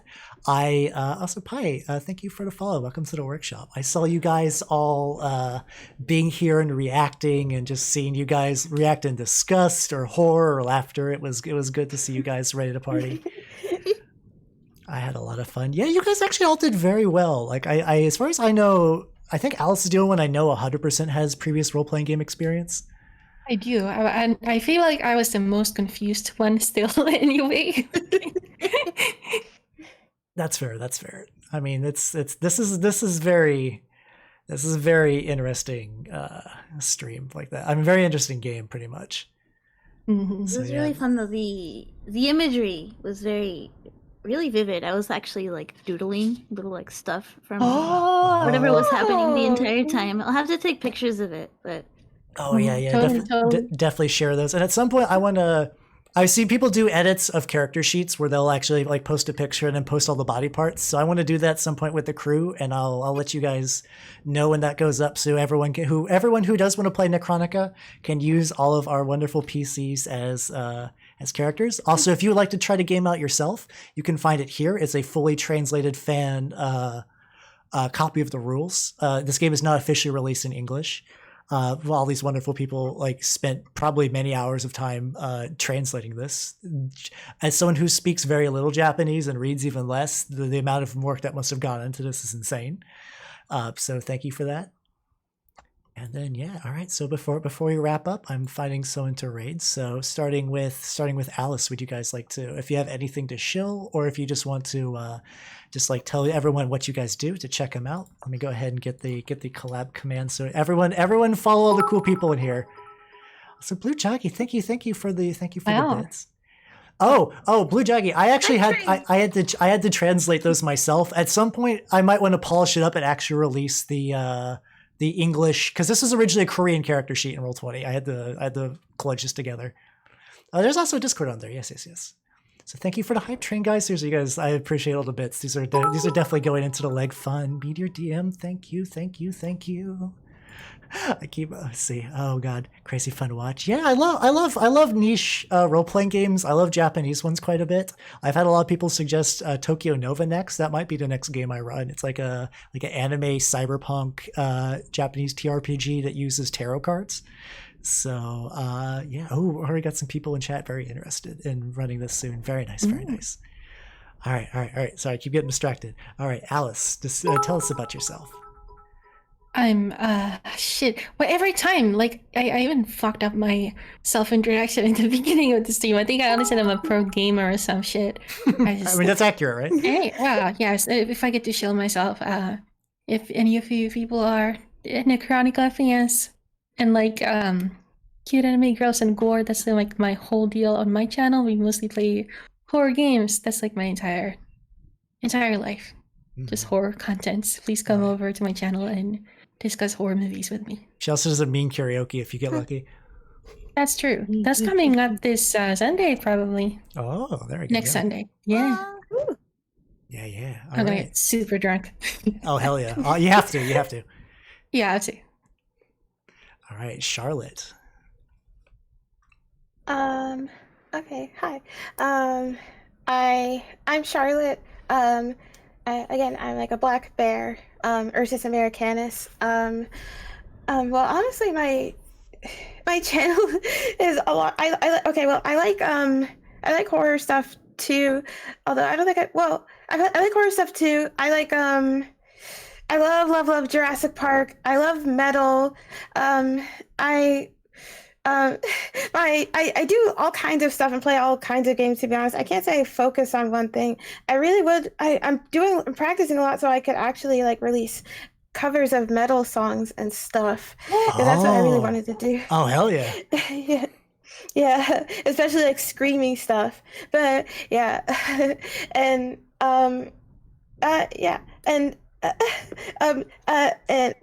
sorry. You're fine. I don't know how to show myself properly. It's okay. This was also my first time. Sorry, this was also my first time ever getting to play a tabletop game. I really wanted to play one. I was really excited that I got invited to do this, and because I've never gotten to do one before, so it's really fun. And this game's aesthetic is really cool. So yeah. Yeah, when I was looking for players, so I was like, who likes like horror and like cute things? I was like, oh, I think I know. It's like, yep, confirmed. All right, shots in. Cool. All right. Also, before we pass off the picky, give us a good roar. Oh yeah, bear growl. Okay, here we go. Okay, grah! Yes, perfect. Mwah, chef's kiss. Yeah. So good. All right, picky. Sorry, I'm recovering from how cute Charlotte is. Oh, it's infectious. She's powerful. Stop just sitting here like, oh my gosh. Like that picture, like the old man is going like right now. But hi everybody. So I'm Picky, your super favorite host of PickyChannel.tv. And I stream a lot of like artsy stuff and art, and I like to highlight a lot of cool Japanese music on my channel. We like to look at retro stuff, abandoned buildings. So basically, when I got invited into a Nechronica game, I was super excited because everybody, like, throughout the years has always been like, "Oh, Picky, this is totally your thing. Oh, Picky, this is totally like up your alley." And hey, yeah, it totally is. I loved it. It's awesome. Yeah. That's good to hear. I had That's so good much to hear. fun designing the character too. You did. You fucking nailed it. It was so good. I will say, as a GM, one of my legit favorite things ever is seeing people draw characters in the campaign and like, oh, I get spoiled. This is so great. All right. So then let's wrap it up. Vel, tell us about yourself. Greetings. My name is Veleck, or Vel for short. I am an Irish cat who I would like to say that I'm into cool stuff like horror, but I'm actually a giant scaredy cat when it comes to that sort of stuff. I do really like body horror and that kind of thing. But so I was a big fan. I was a big fan of the setting of Nechronica from the start, because there's nothing cooler than the melding of metal and flesh and body horror and gore and stuff like that. So that was really fun. But yes, it was my first tabletop game today, same as Charlotte. I really enjoyed it, so thank you so much, Halbernacht, for hosting it. And yes, I mostly what do I even play? Jesus. I play video games and I act like a goof, and that's mostly what I do. Yeah, that's really it. She's finally accepted she's a dork now. She's hit the acceptance part of the cycle. I may be a little bit of a dweeb, just a little bit. Yeah. It's all good. Yeah, the body horror thing, I was like, when I was shopping for players, I was like, Vel likes body horror. This is an easy sell. So a lot of you, I'm so thankful. Like we got Allison through Corpse's stream, and Alice recommended Picky, and like I admire all you guys as creators too. So this is actually like really sweet for me. I'm very excited to get to run a game for all you nerds. Yeah. And then for myself, I am Halbernacht the elf. I usually do more and more tabletop role-playing games. I want to keep doing this. I want to keep making things happen. Session 2 when? I don't know. We'll find out. I'm not opposed to a session 2, but I also want to run some other games as well. I also like to paint Warhammer stuff, specifically of the Nurgle and Skaven variety. So if you're into that, apparently I've been told I have nice hands, so that's fun. And I advertise that on my Twitter. But yeah, thanks for coming, everybody. I had a lot of fun. This has seriously been on my bucket list. I think people from the Nechronica Discord said the first rough translation was in like 2012, so it legitimately might have been like over 5+ years. I've been wanting to like play this game. I never thought I'd get to run it, and I'm super happy. Like this is fucking bananas. So wow, thank you everyone for coming. Thank you for all the wonderful players. And yeah, and also real quick. Also, I want to thank Sleipnir for thank you for the follow and welcome to the workshop. And then Kami, I saw you, and then thank you for the host as well. And I have a couple of games in the cooker for what might be going next. But for the immediate thing that we're going to do next right now is we're going to raid, and it looks like Koki is doing a drug PSA, and that sounds goofy as shit. Ooh. So we're gonna raid her, Koki Monster. If you're familiar with her, she is a nerd. Don't call her cute or she'll stab you, but do it anyway because she is. So here's the raid command if you have a sub. Here's the raid command if you don't. I got you covered either way. And yeah, let me see. Sleipnir. Oh, Sleipnir, thank you for all the gifts, yo. Thank you. Oh yeah, some wonderful people got some gift subs. I really appreciate it. Seriously, all these. Nice. At some point, a second Hal V3 is going to happen. So all this love is going towards that. And so I've been rambling like a goober for a long time. So I will go ahead and just pass this right on to Koki. And thanks for stopping by, everybody. Bye bye. Say bye, everyone. Bye bye. Thank you. Bye. Thank you so much. It was fun. Yeah. All right. We have officially raided. Ooh, that was super fun. Oh, that was so much fun. Thank you so much. I'm so glad I got